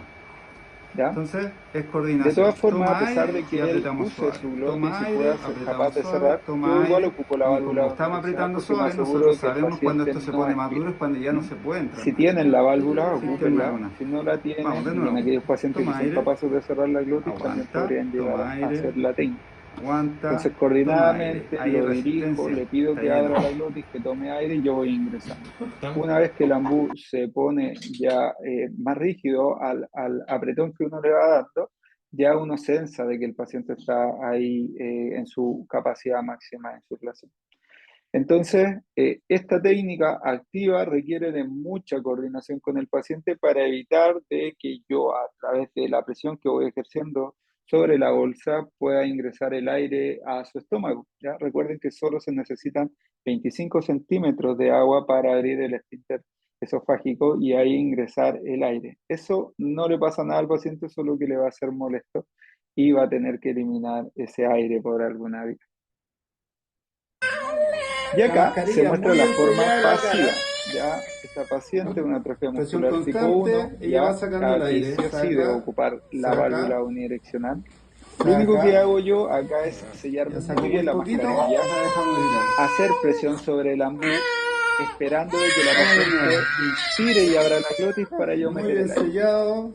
La Tomo aire, paciente va a tratar todo el rato de llorar, como lo tomo ven en el aire. video, pero en algún momento va a volver a tomar aire Tomo y muy en ese cortito, momento yo la la insuflo. dejo gritar. Luego la paciente vuelve a expirar y yo voy a esperar de que la paciente nuevamente trate de tomar aire. Entonces en algún momento la voy a llevar a su capacidad de insuflación pulmonar. Y en ese momento lo que hago es o liberar la mascarilla para que la paciente bote el aire, si lo hago solo como un entrenamiento, como estimulación al desarrollo del tórax, o hacer una compresión abdominal si es que la paciente la quiere hacer. Vamos a avanzar. Bien. La segunda fase de los pilares de abordaje de las enfermedades neuromusculares tiene que ver con la facilitación de la tos. Entonces, cuando yo hago este reclutamiento de volumen pulmonar, que es el que lo mostré recién, más una compresión abdominal o toracoabdominal, es una tos asistida manual. Pero la otra forma de poder hacer toser a alguien es con la inexuflación mecánica, ¿ya? Que la inexuflación mecánica tiene que ver con este dispositivo, el cual a través de presión lo que hace es ingresar volumen de aire dentro del pulmón para luego bruscamente cambiar desde presión positiva a presión negativa, tratando de sacar el aire dentro de los pulmones y remover secreción. Si yo a este dispositivo le subo una compresión abdominal, estoy haciendo una tos asistida mecánica. Entonces, ahora vamos a ver algunos ejemplos de cómo poder hacer esas técnicas. En la primera, estoy haciendo un reclutamiento de volumen pulmonar, ¿ya? No puede, yo En no este lo dejo. paciente lo hago en Ya estoy sedente, ahí. ¿ya? Con el fin un poco de que este reclutamiento también nos ayude a poder expandir las bases pulmonares. Entonces hago el reclutamiento pasivo, Buena. estoy Ahí está tratando de insuflando al botar. paciente y antes No de sacar la puede, yo no lo mascarilla, como dejo. ustedes pueden ver, Ya hago una estoy ahí. compresión abdominal en el paciente para imitar la tos asistida manual. También se puede hacer en supino, ¿ya? Sin problema, ¿ya? Muchas veces en algunos pacientes es mucho más fácil. Este paciente que ya logra el sedente, yo trato de hacerlo de esta forma, buscando también cierta grado de funcionalidad motora. Y ahora vamos a ver cómo se hace la asistencia mecánica de la tos. Entonces, a través de este asistente, este dispositivo, lo que hago es ir insuflando al paciente y haciendo una compresión abdominal justo en la fase de insuflación. Entonces, a través del dispositivo me voy ahí coordinando. Lo que yo busco acá, y a través de las programaciones, que siempre deben ser mayores a 40 centímetros de agua, tanto de insuflación como de exuflación, es lograr los mejores flujos exuflados. ¿Por qué el volumen de insuflación o el volumen corriente que mide el asistente no es un buen parámetro? Porque muchas veces se mete la fuga.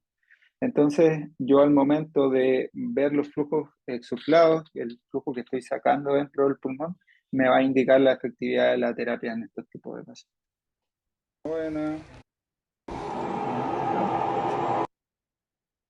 Bien, y el último de los pilares del abordaje es el soporte ventilatorio no invasivo. Esta figura que la publicamos hace algún tiempo viene a explicar un poco cómo debería hacerse este soporte y diferenciarlo un poco de la asistencia ventilatoria no invasiva.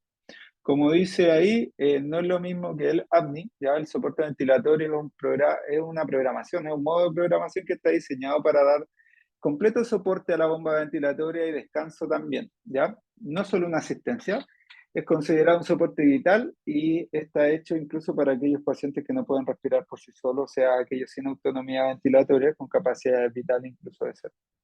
He utilizado en las enfermedades neuromusculares o como también lo he dicho a través de esta presentación, este concepto se ha ido expandiendo y está hecho para todos aquellos pacientes que son muy débiles para respirar por distintas condiciones. Ya puede ser falla de bomba muscular ventilatoria, primaria o secundaria, o con limitaciones para toser o generar suspiro.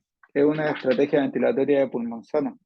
Ya, hay que diferenciarlo de aquellos pacientes que están en condiciones aflictivas, que tienen, por ejemplo, un distrés respiratorio agudo y que requieren de ventilarse con volúmenes protectores, 6 a 8 ml por kilo. Acá lo que intentamos hacer es ocupar 10 a 12 ml por kilo, considerando que el problema no es el pulmón en sí, sino que es la bomba. Entonces necesitamos movilizar ese tórax para poder y lograr una adecuada ventilación alveolar.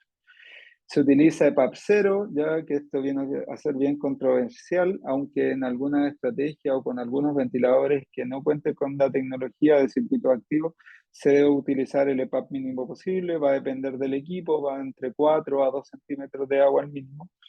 Y desde ahí prescindir de este EPAP les va a dar una gran diferencia al momento de buscar diferenciales de presión alto que no nos lleven a incurrir en presiones inspiratorias tan altas y también que propicien la fuga no intencional. Entonces, esta estrategia hay para aquellos pacientes o aquellas personas que alguna vez se han ventilado con ambas estrategias, siempre te van a decir que el EPAP 0 es mucho más confortable porque tiende a imitar muy bien la forma en la que respiramos. Cuando nosotros tomamos aire, nunca dejamos un poco de aire dentro de los pulmones, sino que como la exhalación es pasiva, siempre botamos todo el aire que logramos tomar. Entonces eso le da calidad a esta terapia que muchos de estos pacientes lo requieren 24/7. Requiere un diferencial de presión alto, mayor a 15 centímetros de agua, tiempos de subida mínimo para lograr expandir ese tórax, curvas de presión cuadradas por lo general. También se podría llegar a hacer este soporte ventilatorio no invasivo. Ya en adultos se ocupa esta ventilación más que por presión, por volumen, pero por lo general esas presiones se logran siempre. Y desde ahí los tallos por volumen van desde los 700 ml hasta los 1500 ml, dependiendo del paciente. Se buscan las interfaces nasales como también una alternativa al confort, también a la menos sensación de claustrofobia que se da en los pacientes, sobre todo en aquellos pacientes pediátricos. Deja libre la boca para poder comer, hablar o eliminar la saliva, muy presente en la enfermedad neuromuscular y la cialorrea. Menor riesgo de lesiones por presión, y también se busca utilizar otras interfaces que no tengan contacto con la cara ni presión ni presión en la cara ni en la cabeza de los pacientes, como son las pipetas o las piezas bucales, no tan conocidas en Chile, pero que se deberían empezar a utilizar porque es una alternativa muy favorable a los pacientes para liberarlos de un arnés que por lo general siempre es muy molesto. Circuitos activos para poder hacer soporte ventilatorio no invasivo puro con EPAP 0, ¿ya? Y más confortable para los pacientes. ¿Cómo se hace esto? Tal vez tampoco es muy conocido. Hace un tiempo le preguntaba a un representante de una marca en la región si es que se utilizaban en Latinoamérica. Me decía que muy poco o casi nada, pero son una alternativa viable que tienen los ventiladores hoy en día, los ventiladores híbridos. Este ventilador es conocido en Chile, muy conocido, es un buen ventilador y que permite esta alternativa, ¿ya? ¿Qué es lo que utiliza? Dos líneas de presión y una válvula exhalatoria, en donde esas líneas de presión van dentro de esta válvula y que cómo van conectadas. Bueno, aquí lo muestro directamente a este ventilador, pero por lo general siempre la salida que va hacia la válvula tiene un dibujito de la válvula para tratar de indicarle a las personas cómo poder conectarla, y la otra silicona va por al lado. Por lo general, para ocupar esta estrategia ya no utilizamos interfaces ventiladas, o sea, utilizamos interfaces no ventiladas, codo azul, como esta normativa internacional que hay. El codo azul no tiene portales de fuga, pero como estas interfaces por lo general tienden a ser más escasos y nosotros tenemos interfaces por lo general ventiladas, esta es muy conocida en Chile también, la WIS pediátrica, la jirafita también conocida. Lo que hacemos, tal como habitualmente lo hacemos en los hospitales, ocupar la tela para todo, ¿ya? Y esta nos va a permitir ocluir los portales de fuga, por ejemplo, en esta zona, haciendo o llevando una interfaz que es ventilada, ser no ventilada, y desde ahí poder ocupar esta estrategia. Para poder generar este circuito activo se debe colocar, tal como dice la programación, circuito activo, y el modo para poder ventilarlo de esta forma es un modo asistido controlado por presión control. Desde ahí, al momento de poner este circuito PAP activo, la programación del ventilador nos permite llevar el EPAP a 0, si no, no nos va a dejar. Y desde ahí buscamos un diferencial que por lo general es mayor a 15 centímetros de agua. El 15 por lo general en aquellos pacientes muy débiles queda corto, ¿ya? Entonces no tengan miedo en subir hacia arriba. Por lo general lo que buscamos con esta estrategia es revertir la respiración paradojal. Por ejemplo, en aquellos pacientes con atrofia muscular tipo 1 se revierte muy bien la paradojal, ¿ya? El paciente logra una expansión completa del tórax, y por lo general eso se da con presiones sobre 18. Ya tenemos casos con pacientes con 20 y 22 centímetros de agua que andan muy bien, y pacientes pediátricos pequeños les hablo de entre 1 o 2 años. Entonces, una vez hecho la introducción de cómo evitar este fallo ventilatorio y también para evitar las traqueostomías, vamos a mostrar este caso clínico. Ahí ven a este paciente muy elegante para la ocasión, vestido de frac, de una enfermedad neuromuscular tipo 1, pero que no está precisada, ya no tiene un examen genético que nos pueda precisar cuál es la enfermedad, pero sí tiene ciertas características y ciertas necesidades. que hacia donde nosotros, como concepto de NANEA, nos vamos siempre. Las necesidades que tienen los pacientes, desde ahí tratar de cubrirlas. Entonces, es una enfermedad neuromuscular tipo 1, el paciente ya contaba con una gastrostomía cuando lo conocimos alrededor de los 3 meses de edad, tenía una capacidad vital al llanto medible, 70 ml, presentaba respiración paradojal, un pectus excavatum, tenía un llanto muy hipofónico, muy cialorreico, y si tiene una capacidad vital al llanto tan baja, por lo general va a tener una tos débil. Recuerden que a los 10 días de edad un paciente debería tener no menos de 85 ml y este paciente a los 3 meses tenía 70, así que era un paciente bastante débil. Desde ahí lo intervenimos a este paciente, ¿ya? La primera intervención fue dejar un ambú, enseñarlo a la madre, educarlo, dejar un ventilador que al comienzo para que se fuera adaptando lo dejamos nocturno y que poco a poco se fue llevando también a horas diurnas para poder llevar al paciente y mejorar su condición respiratoria.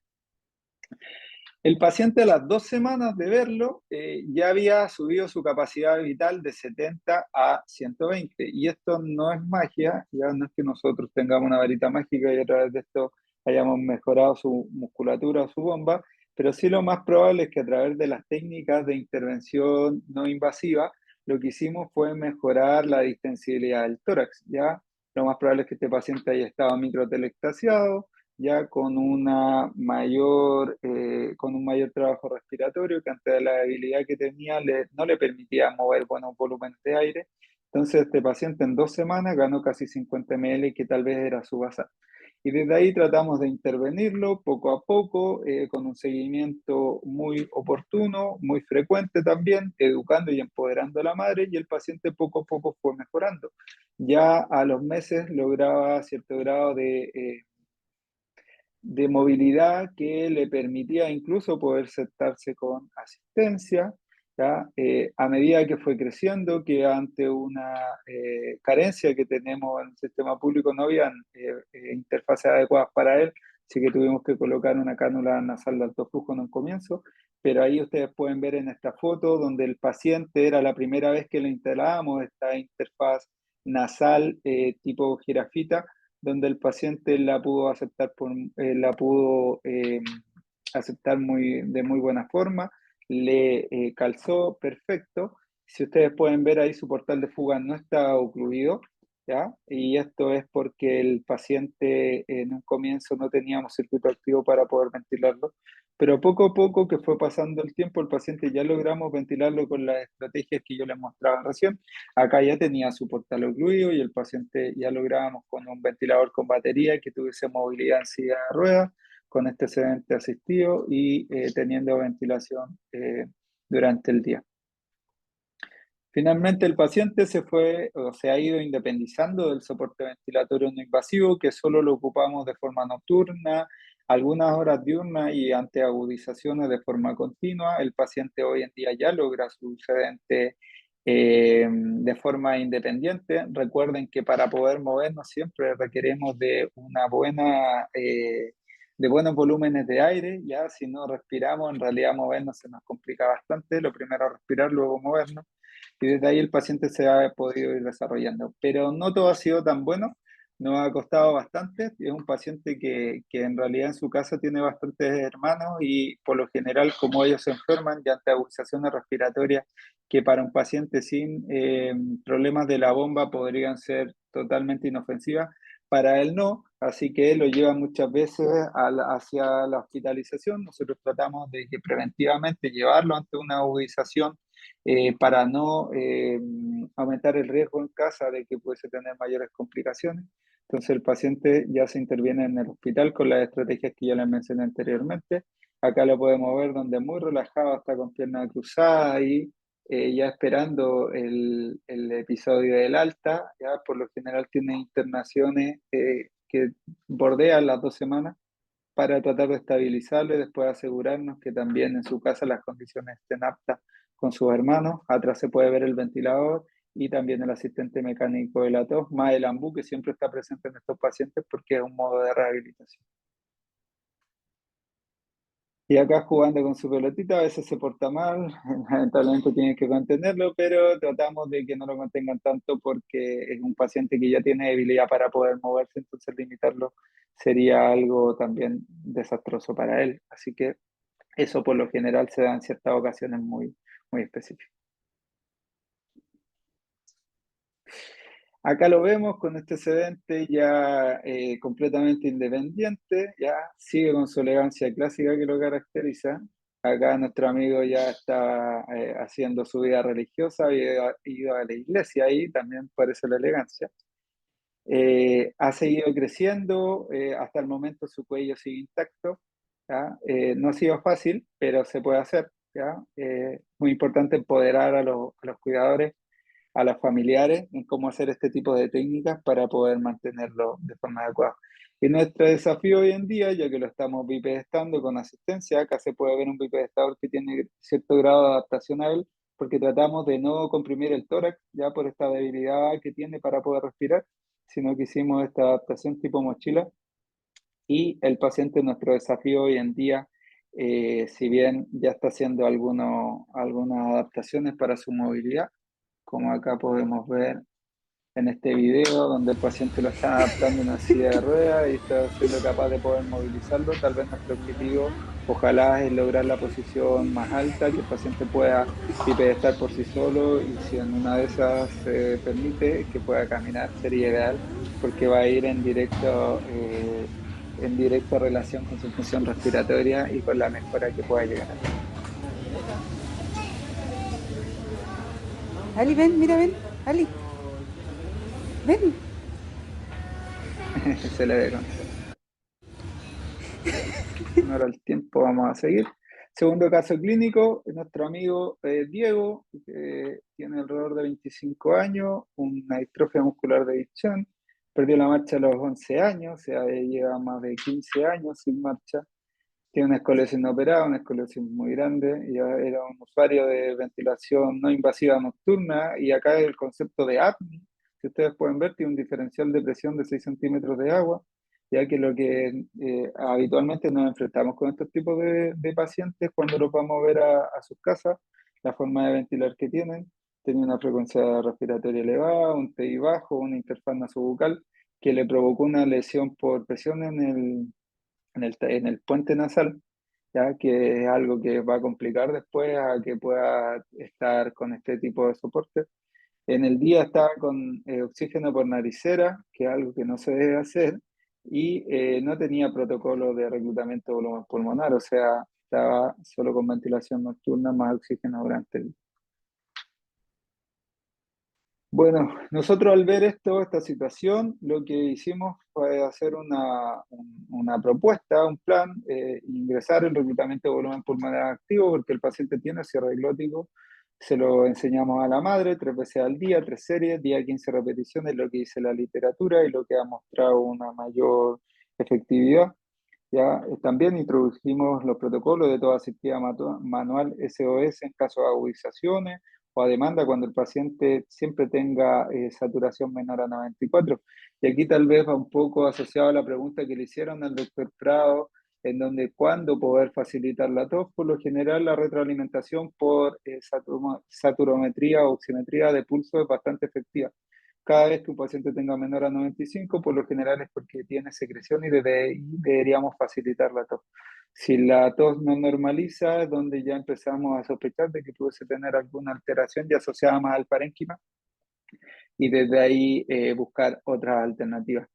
El plan propuesto también era no suplementar oxígeno, ya no debe ser la primera elección, como les dije, primero facilitar la tos, y esta siempre debe ser aplicado de ser necesario con el soporte ventilatorio no invasivo.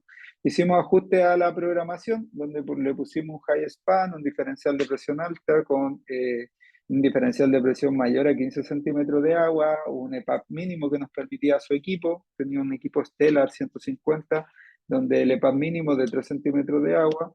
Hicimos una variación de interfaces, le sugerimos la compra de una interfaz nasal con Pillow, ya que por lo general lo que hace es una mejor adaptación a la ventilación y menos riesgo de lesión por presión, pero a la vez también le sugerimos la alternancia entre las interfaces y desde ahí tratamos de intervenir también con la boquilla o la pipeta para poder liberarlo del arnés, y que usara el soporte ventilatorio continuo en caso de agudizaciones, sino que lo usara durante el día de forma intermitente y durante la noche para poder dormir. Y también, bueno, este paciente estaba sin medicación cardioprotectora y otra de las cosas que hay que preocuparse siempre en el Duchenne que pueden tener afectación cardíaca. La ventilación ya tenía que ver con el soporte ventilatorio no invasivo nocturno con esta nasobucal, ya una vez que la lesión por presión se curó, ya con este diferencial de presión mínimo de 15 en aquel comienzo, ya lo que hicimos fue de que el paciente lograra la adaptación a las otras interfaces también, en donde con la ventilación diurna se da a través de este epílogo nasal, ya con la misma programación, pero para poder dar ventilación autónoma de forma diurna a través de respiración glosofaringia, pero en el caso de requerir la ventilación también empezar a usar la pipeta. ¿Ya? La pipeta por lo general en los ventiladores ciclados por presión o los típicos BiPAP o binivel que se conocen no se podría usar, o sea, no están diseñados para eso, pero con cierta adaptación igual se puede utilizar, no queda igual, pero es una alternativa viable y en este paciente hicimos esa adaptación. Entonces ahí está su ventilador, le estoy mostrando un poco lo que son los parámetros y esta adaptación es ya bien artesanal, con arte ingenio, con si ustedes pueden ver con estos brazos articulados que son para los celulares, lográbamos colocar la pipeta en este circuito y el paciente era capaz de liberarse de este modesto arnés que por lo general, dependiendo de la debilidad, los tiene amarrados 24/7.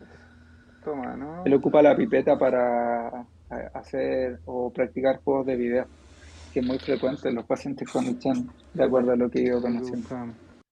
Entonces él ahí toma aire, tal como una bombilla, una bocanada de aire, se insufla, puede jugar, puede comer, puede hablar y se libera del arnés.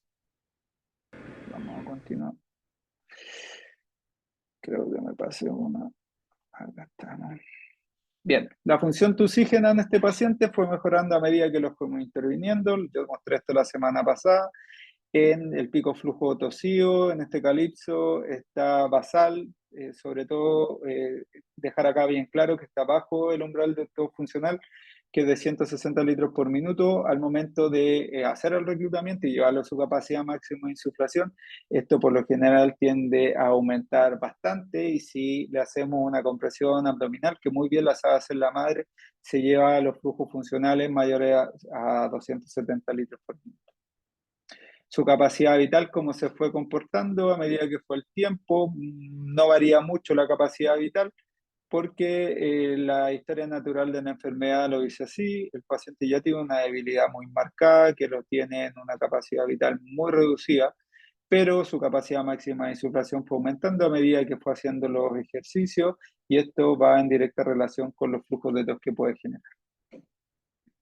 Acá lo vemos con esta adaptación que yo les mostré en el video, este brazo articulado más la pipeta, que lo permite poder ventilarse sin el arnés. Acá desde muy cerca lo pueden ver, incluso ahí en el puente nasal se ve todavía la lesión por presión que tenía el paciente. Y acá la última es una foto que a mí me dio bastante alegría porque me lo topé de suerte en un evento que hizo la Fundación Duchenne, el Duchenne Fest el año pasado. Andaba junto a toda su familia sin ventilador, ya muy sonriente. Él no sale casi nunca de su casa, entonces verlo ahí sin un ventilador que lo esté molestando, verlo contento e incluso participando en las actividades, creo que es la mejor paga que un tratante puede llegar a tener. Caso clínico número 3, nuestra amiga Saray, ya muy conocida ella y muy hermosa también, ya una atrofia muscular tipo 1 con 2 copias del MSN2, tórax en campano, respiración paradojal muy marcada, la conocí alrededor de los 3 meses y medio cuando viene desde Antofagasta a Santiago, me tocó evaluarla y también sugerir ciertas estrategias de abordaje junto al doctor Prado. Inicialmente la paciente tenía un apni, ya una asistencia ventilatoria no invasiva, diferenciales de presión baja, creo que tenía 14,6, ¿ya? Una interfase full face que es muy mal tolerada por los pacientes pediátricos, aparte de las complicaciones que tienen que ver con la cialorrea, el riesgo de aspiración por vómito y las lesiones que podrían llegar a ser por presión, y estaba con oxígeno ante estas desaturaciones. Entonces lo que hicimos después con el doc fue poner una estrategia de soporte ventilatorio no invasivo con diferencial de presión alto, llevarle una interfaz nasal, colocar el EPAP 0, un reclutamiento de volumen pulmonar y una inexuflación mecánica con un asistente mecánico de la tos que tuvo una mala tolerancia, por lo cual se prefirió hacer una facilitación manual de la tos.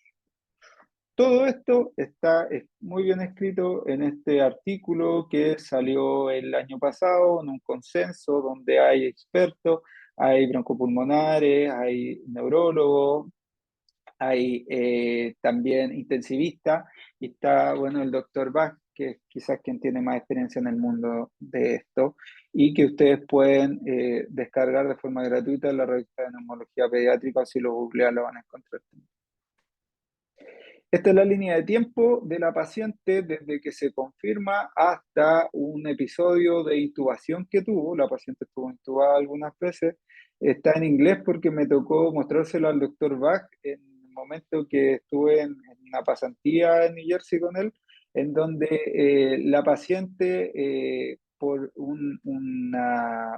la razón de que tuvo una pseudoobstrucción con casi paro, tuvo que ser intubada, donde después la paciente logra ser extubada, pero a las 2 semanas vuelve a ser intubada por mal manejo de secreciones.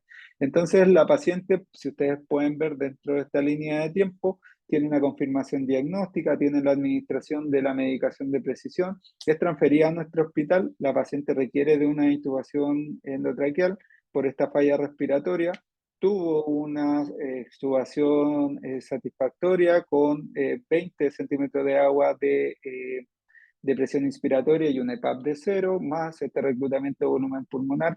A la semana tuvo una reintubación que no es una falla de extubación, sino que una nueva falla respiratoria, donde la paciente vuelve a extubarse con una estrategia muy parecida, pero nuevamente vuelve a reintubarse. Entonces, desde ahí le tocó ver cuáles fueron los aspectos que tal vez nos llevaron a esta reintubación, en donde tienen que ver muchas cosas que en la literatura a veces no están escritas. Tiene que ver con la cialorrea que presentan los pacientes o la alimentación, cómo adaptarla a la necesidad que tienen estos pacientes de poder hacer kinesioterapia respiratoria con facilitación de la tos.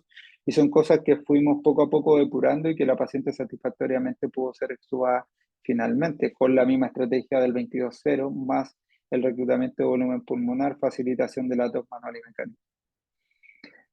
Este es el protocolo que utilizamos para poder extubar estos tipos de pacientes. Como les decía, hay ciertas condiciones pre-extubación que deben cumplirse y luego los 3 pilares de post-extubación más el manejo de la cialorrea, que puede ser de forma farmacológica o con posicionamiento. Ya recordad que el posicionamiento es muy importante para que esta cialorrea posterior y que finalmente genera aspiración de saliva y que genera muchas secreciones pueda evitar de que puedan llegar a los fallos a la falla respiratoria por el mal manejo de la secreción.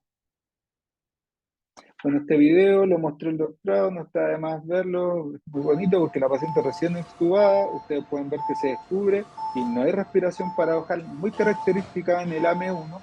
¿Por qué? Porque la forma de ventilar bajo el soporte ventilatorio no invasivo lo que hace es expandir completamente el tórax. ¿Ah? Aquí la paciente estaba con un 22-0 y pueden ver que su saturación es completamente normal.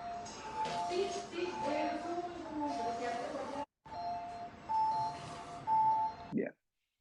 Acá se muestra en este gráfico la trayectoria, el seguimiento que le hemos hecho a la paciente, la capacidad vital relativa, ¿ya? No, perdón, capacidad vital absoluta, en donde se puede ver ya las primeras mediciones que le hicimos hasta que la paciente fue medicada. Desde ahí la paciente comenzó a aumentar su capacidad vital hasta que llega el episodio de intubación. Cuando medimos a la paciente intubada a través de una estrategia de pasar la CPAP y poder medir el volumen tidal que tiene el paciente, ustedes pueden observar que había bajado casi a la mitad, o sea, tenía 50 ml, en donde ese es el umbral de autonomía ventilatoria. Cualquier paciente que tenga menos de 50 es un paciente que no puede respirar por sí solo, y desde ahí, a través de esta extubación, la paciente fue subiendo y actualmente tiene alrededor de 170. Tocó verla hace muy poquito, el mes pasado, que vino a Santiago un control, y está bastante bien. Acá se ve lo que es, bueno, si ustedes pueden ver que al comienzo tenía una estabilidad dentro de su capacidad vital absoluta, se puede ver en la capacidad vital relativa cuando la medición la dividimos por los kilogramos de peso, de que la paciente poco a poco, desde estos 13,5 ml por kilo, iba descendiendo hasta que se medica y desde ahí nuevamente empieza a subir. Tuvo una baja en la última medición, pero lo podemos asociar ahora que la paciente, cuando la medimos, estaba saliendo de una agudización respiratoria, y eso por lo general es muy frecuente.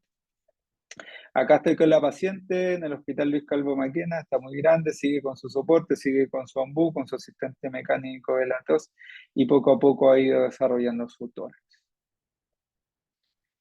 Bien. Otro ejemplo, este paciente lo vi en New Jersey, es un paciente con una esclerosis lateral amiotrófica que por lo general siempre termina traqueostomizado a través de las técnicas antes descritas, más por ejemplo, ahí pueden ver que está con esta ventilación por pipeta, el paciente pudo ser extubado satisfactoriamente y su cuello está a salvo. Esta paciente la mostró el doctor Prado, y si bien no es una enfermedad neuromuscular, pero sí tiene un problema para poder respirar secundario de la bomba, ya con las adaptaciones también puede ser o estar libre de una traqueostomía. Este paciente, que si bien falleció hace un año aproximadamente, pudo vivir más de 20 años con su cuello libre, y falleció no por causa respiratoria, sino que por otras condiciones asociadas a su miopatía.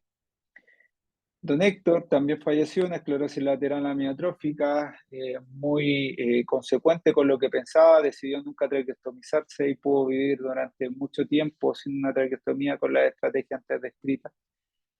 Y si bien hay algunos pacientes por algunas condiciones pueden ser traqueostomizados, también pueden ser extubados con protocolos ya descritos. Ya hay protocolos de decanulación también que siguen el concepto de estos tres pilares que les he mostrado con anterioridad.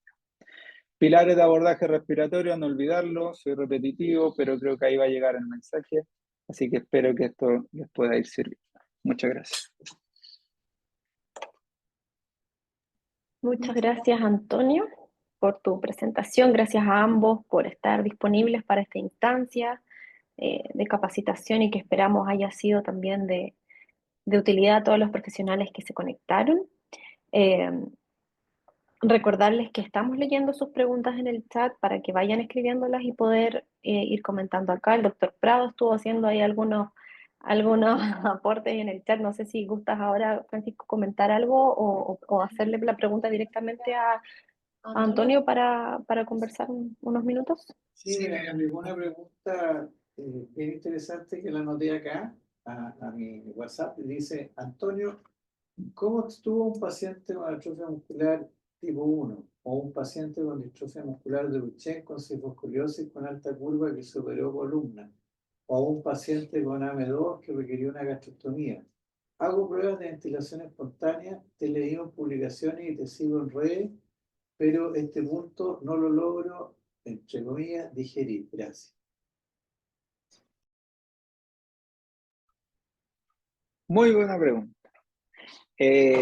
Bueno, las pruebas de ventilación espontánea en aquellos pacientes con enfermedades neuromusculares o en aquellos pacientes muy débiles para respirar, en realidad no debería ser una prueba frecuente ni habitual, ¿ya? Por lo general los pacientes tienden a fallar estas pruebas de ventilación espontánea, y ahí es donde se decide la traqueostomía.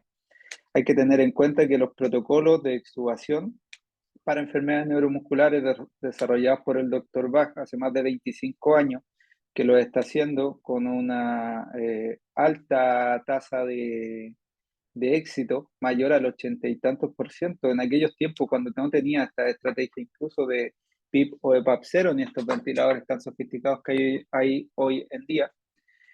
Nos permiten poder extubar a estos pacientes. Son pacientes que muchas veces son débiles para respirar, pero incluso hay aquellos que no pueden respirar por sí solos, o sea, pacientes sin autonomía ventilatoria, pacientes que si yo lo desconecto del soporte no invasivo no pueden respirar y rápidamente van a la desaturación. Entonces, las estrategias de extubación están descritas, tienen que ver con ciertos requisitos previos que yo los mostré en una de las figuras que tenemos ahí, donde el paciente ya tiene que haber resuelto completamente su cuadro clínico por el cual fue extubado.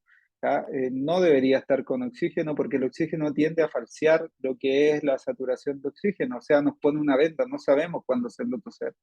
Y siempre hacer esta asistencia mecánica de la tos previo a la extubación.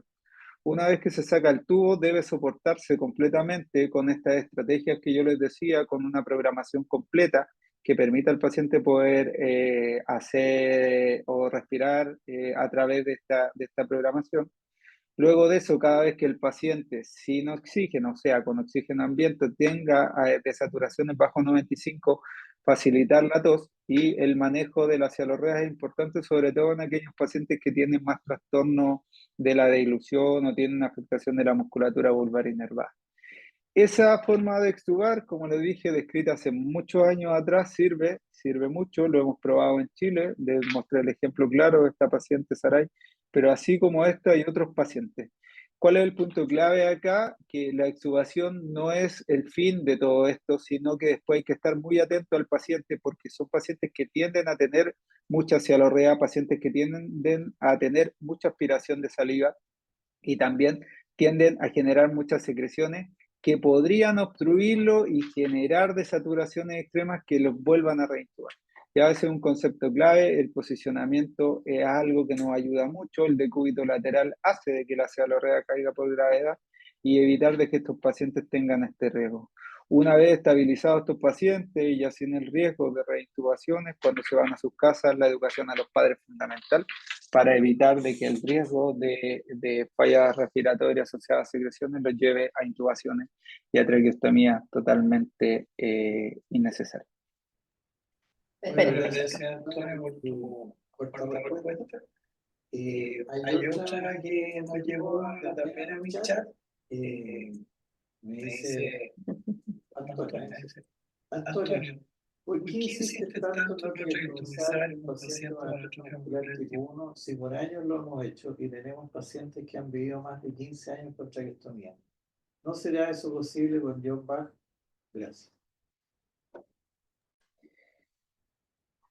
Mire, de partida, creo que la traqueostomía no es la vía natural para poder respirar de nadie, ¿cierto? ¿Ya? Las traqueostomías, bueno, traen un riesgo mayor a los pacientes en el sentido de que los accidentes de cánula son algo muy frecuente. ¿Ya? No es la gran solución. Antiguamente, cuando se creaba la traqueostomía, alrededor de los años 70, se pensaba de que esta era la gran solución para poder sacar las secreciones en aquellos pacientes que eran muy débiles para respirar. Pero les debo dejar bien en claro que cuando uno aspira a la traqueostomía solo está aspirando la cánula, la tráquea y algo del bronquio fuente derecho. Pero las secreciones que están más profundas no salen si es que no hacemos otro tipo de técnicas, como la facilitación de la tos o el reclutamiento de volumen pulmonar. Son pacientes que tienen flujos de tos débil, ¿ya? Entonces, estos riesgos que tienen las traqueostomías asociados a la canulación, al taponamiento, al sangrado que muchas veces pueden llegar a tener, a la sobreinfección, ¿ya? Son riesgos tal vez innecesarios, mayor necesidad de cuidado, mayor también, al tener mayor necesidad de cuidado también tienen mayor carga económica, pero tal vez algo muy significativo, por ejemplo, en los pacientes con atrofia muscular espinal tipo 1, cuando los traqueostomizan muy pequeños tal vez nunca van a poder generar el habla. Si bien antes la historia natural de la enfermedad sin la medicación de alto costo siempre iba al deterioro. Hoy en día se ve que en aquellos que son medicados precozmente, por lo general van pasando de presentaciones severas a presentaciones más amables, se podría decir, ya a menos severidad y que podrían llegar a desarrollar el habla e incluso caminar los pacientes. Entonces, tratar de mantener el cuello yo creo que va en directa relación a la calidad de vida que pueden llegar a tener esos pacientes. Siempre me gusta que aquellas personas que les voy enseñando a cómo hacer distintas cosas en el quehacer kinésico, tales como facilitar la tos, como aspirar, no sé, secreciones o hacer asistencia mecánica a la tos, incluso a ventilar, se prueben cómo son las cosas, porque someter a los pacientes a intervenciones innecesarias, sobre todo cuando causan molestia y disconfort, es algo que deberíamos tener en cuenta antes de hacerlo. Muchas gracias. Ya para cerrar, porque estamos en el tiempo, me gustaría, Antonio, pedirte que si pudieras dejar un mensaje clave de todo lo que hemos hablado de lo que han hablado en estas dos sesiones, un mensaje clave para los profesionales que se han conectado. ¿Cuál sería? Estas son palabras del doctor Bach, no son mías, pero que las encuentro muy atingentes. Nadie necesita de una traqueostomía por ser demasiado débil para respirar. Hay elementos que podemos hacer en pro de los pacientes, en pro de su bienestar, en pro de su calidad de vida, que ya está deteriorada y afectada por la condición en la que tienen. Así que tenemos mucho por hacer y mucho por actuar. Muchas gracias. Con estas últimas palabras, entonces, damos cierre a este breve ciclo de videoconferencia. Ya, cortito porque estamos ya en el tiempo. Aprovechar o reiterar que se inscriban, por favor, en el registro de esta actividad y mencionar también que esta videoconferencia y la anterior se van a encontrar disponibles en algunos días en el sitio web de enfermedades poco frecuentes que está alojado en el sitio web de la DIPRESE MinSal. Les dejé el link en el chat para que en unos días más puedan acceder y poder ver en diferido estas dos videoconferencias. No, sí, cortito antes del cierre, mientras estábamos aquí haciendo lo que estamos haciendo en la oficina de enfermedades poco frecuentes, nuestro equipo de hospitalización domiciliaria está visitando un paciente de 13 años con distrofia muscular de Duchenne, que aquí está el kinesiólogo, está la mamá, está el paciente. Esto a las 11:45 AM del día de hoy, el AMBU iniciando el entrenamiento en reclutamiento de volúmenes pulmonares. Entonces, ¿quién está? La mamá, el paciente, el kine, quien tomó la foto, el médico, que sabe hacer reclutamiento de volúmenes pulmonares, quién está al lado y no salió en la foto, la enfermera, quién irá, el terapeuta ocupacional, quién fue la trabajadora social y quién falta que vaya, perdón, el técnico paramédico. Entonces, yo el mensaje que quería dejar es que como lo hagan, pero hay que trabajar en equipo. Y de nuestra experiencia les mandé ahí al chat dos programas, uno corto y uno largo, que es eventualmente si alguien quiere ir a rotar con nosotros a la unidad de hospitalización domiciliaria de Nanea del San Borja, estamos encantados por recibirlo, no tiene costo asociado, se pueden contactar conmigo, con Antonio, para dar los detalles. Eso, millón de gracias. Gracias a ti, Francisco, gracias Antonio, gracias por su trabajo y la buena disposición que han tenido de nutrirnos con sus conocimientos en estas dos instancias. Con eso entonces damos cierre a esta última videoconferencia. Se van a encontrar disponibles ambos videos, como les decía, en el link que quedó en el chat y esperamos encontrarnos en futuro en alguna instancia similar a esta. Un abrazo a todos y gracias por conectar. Chao, chao. Chao, gracias.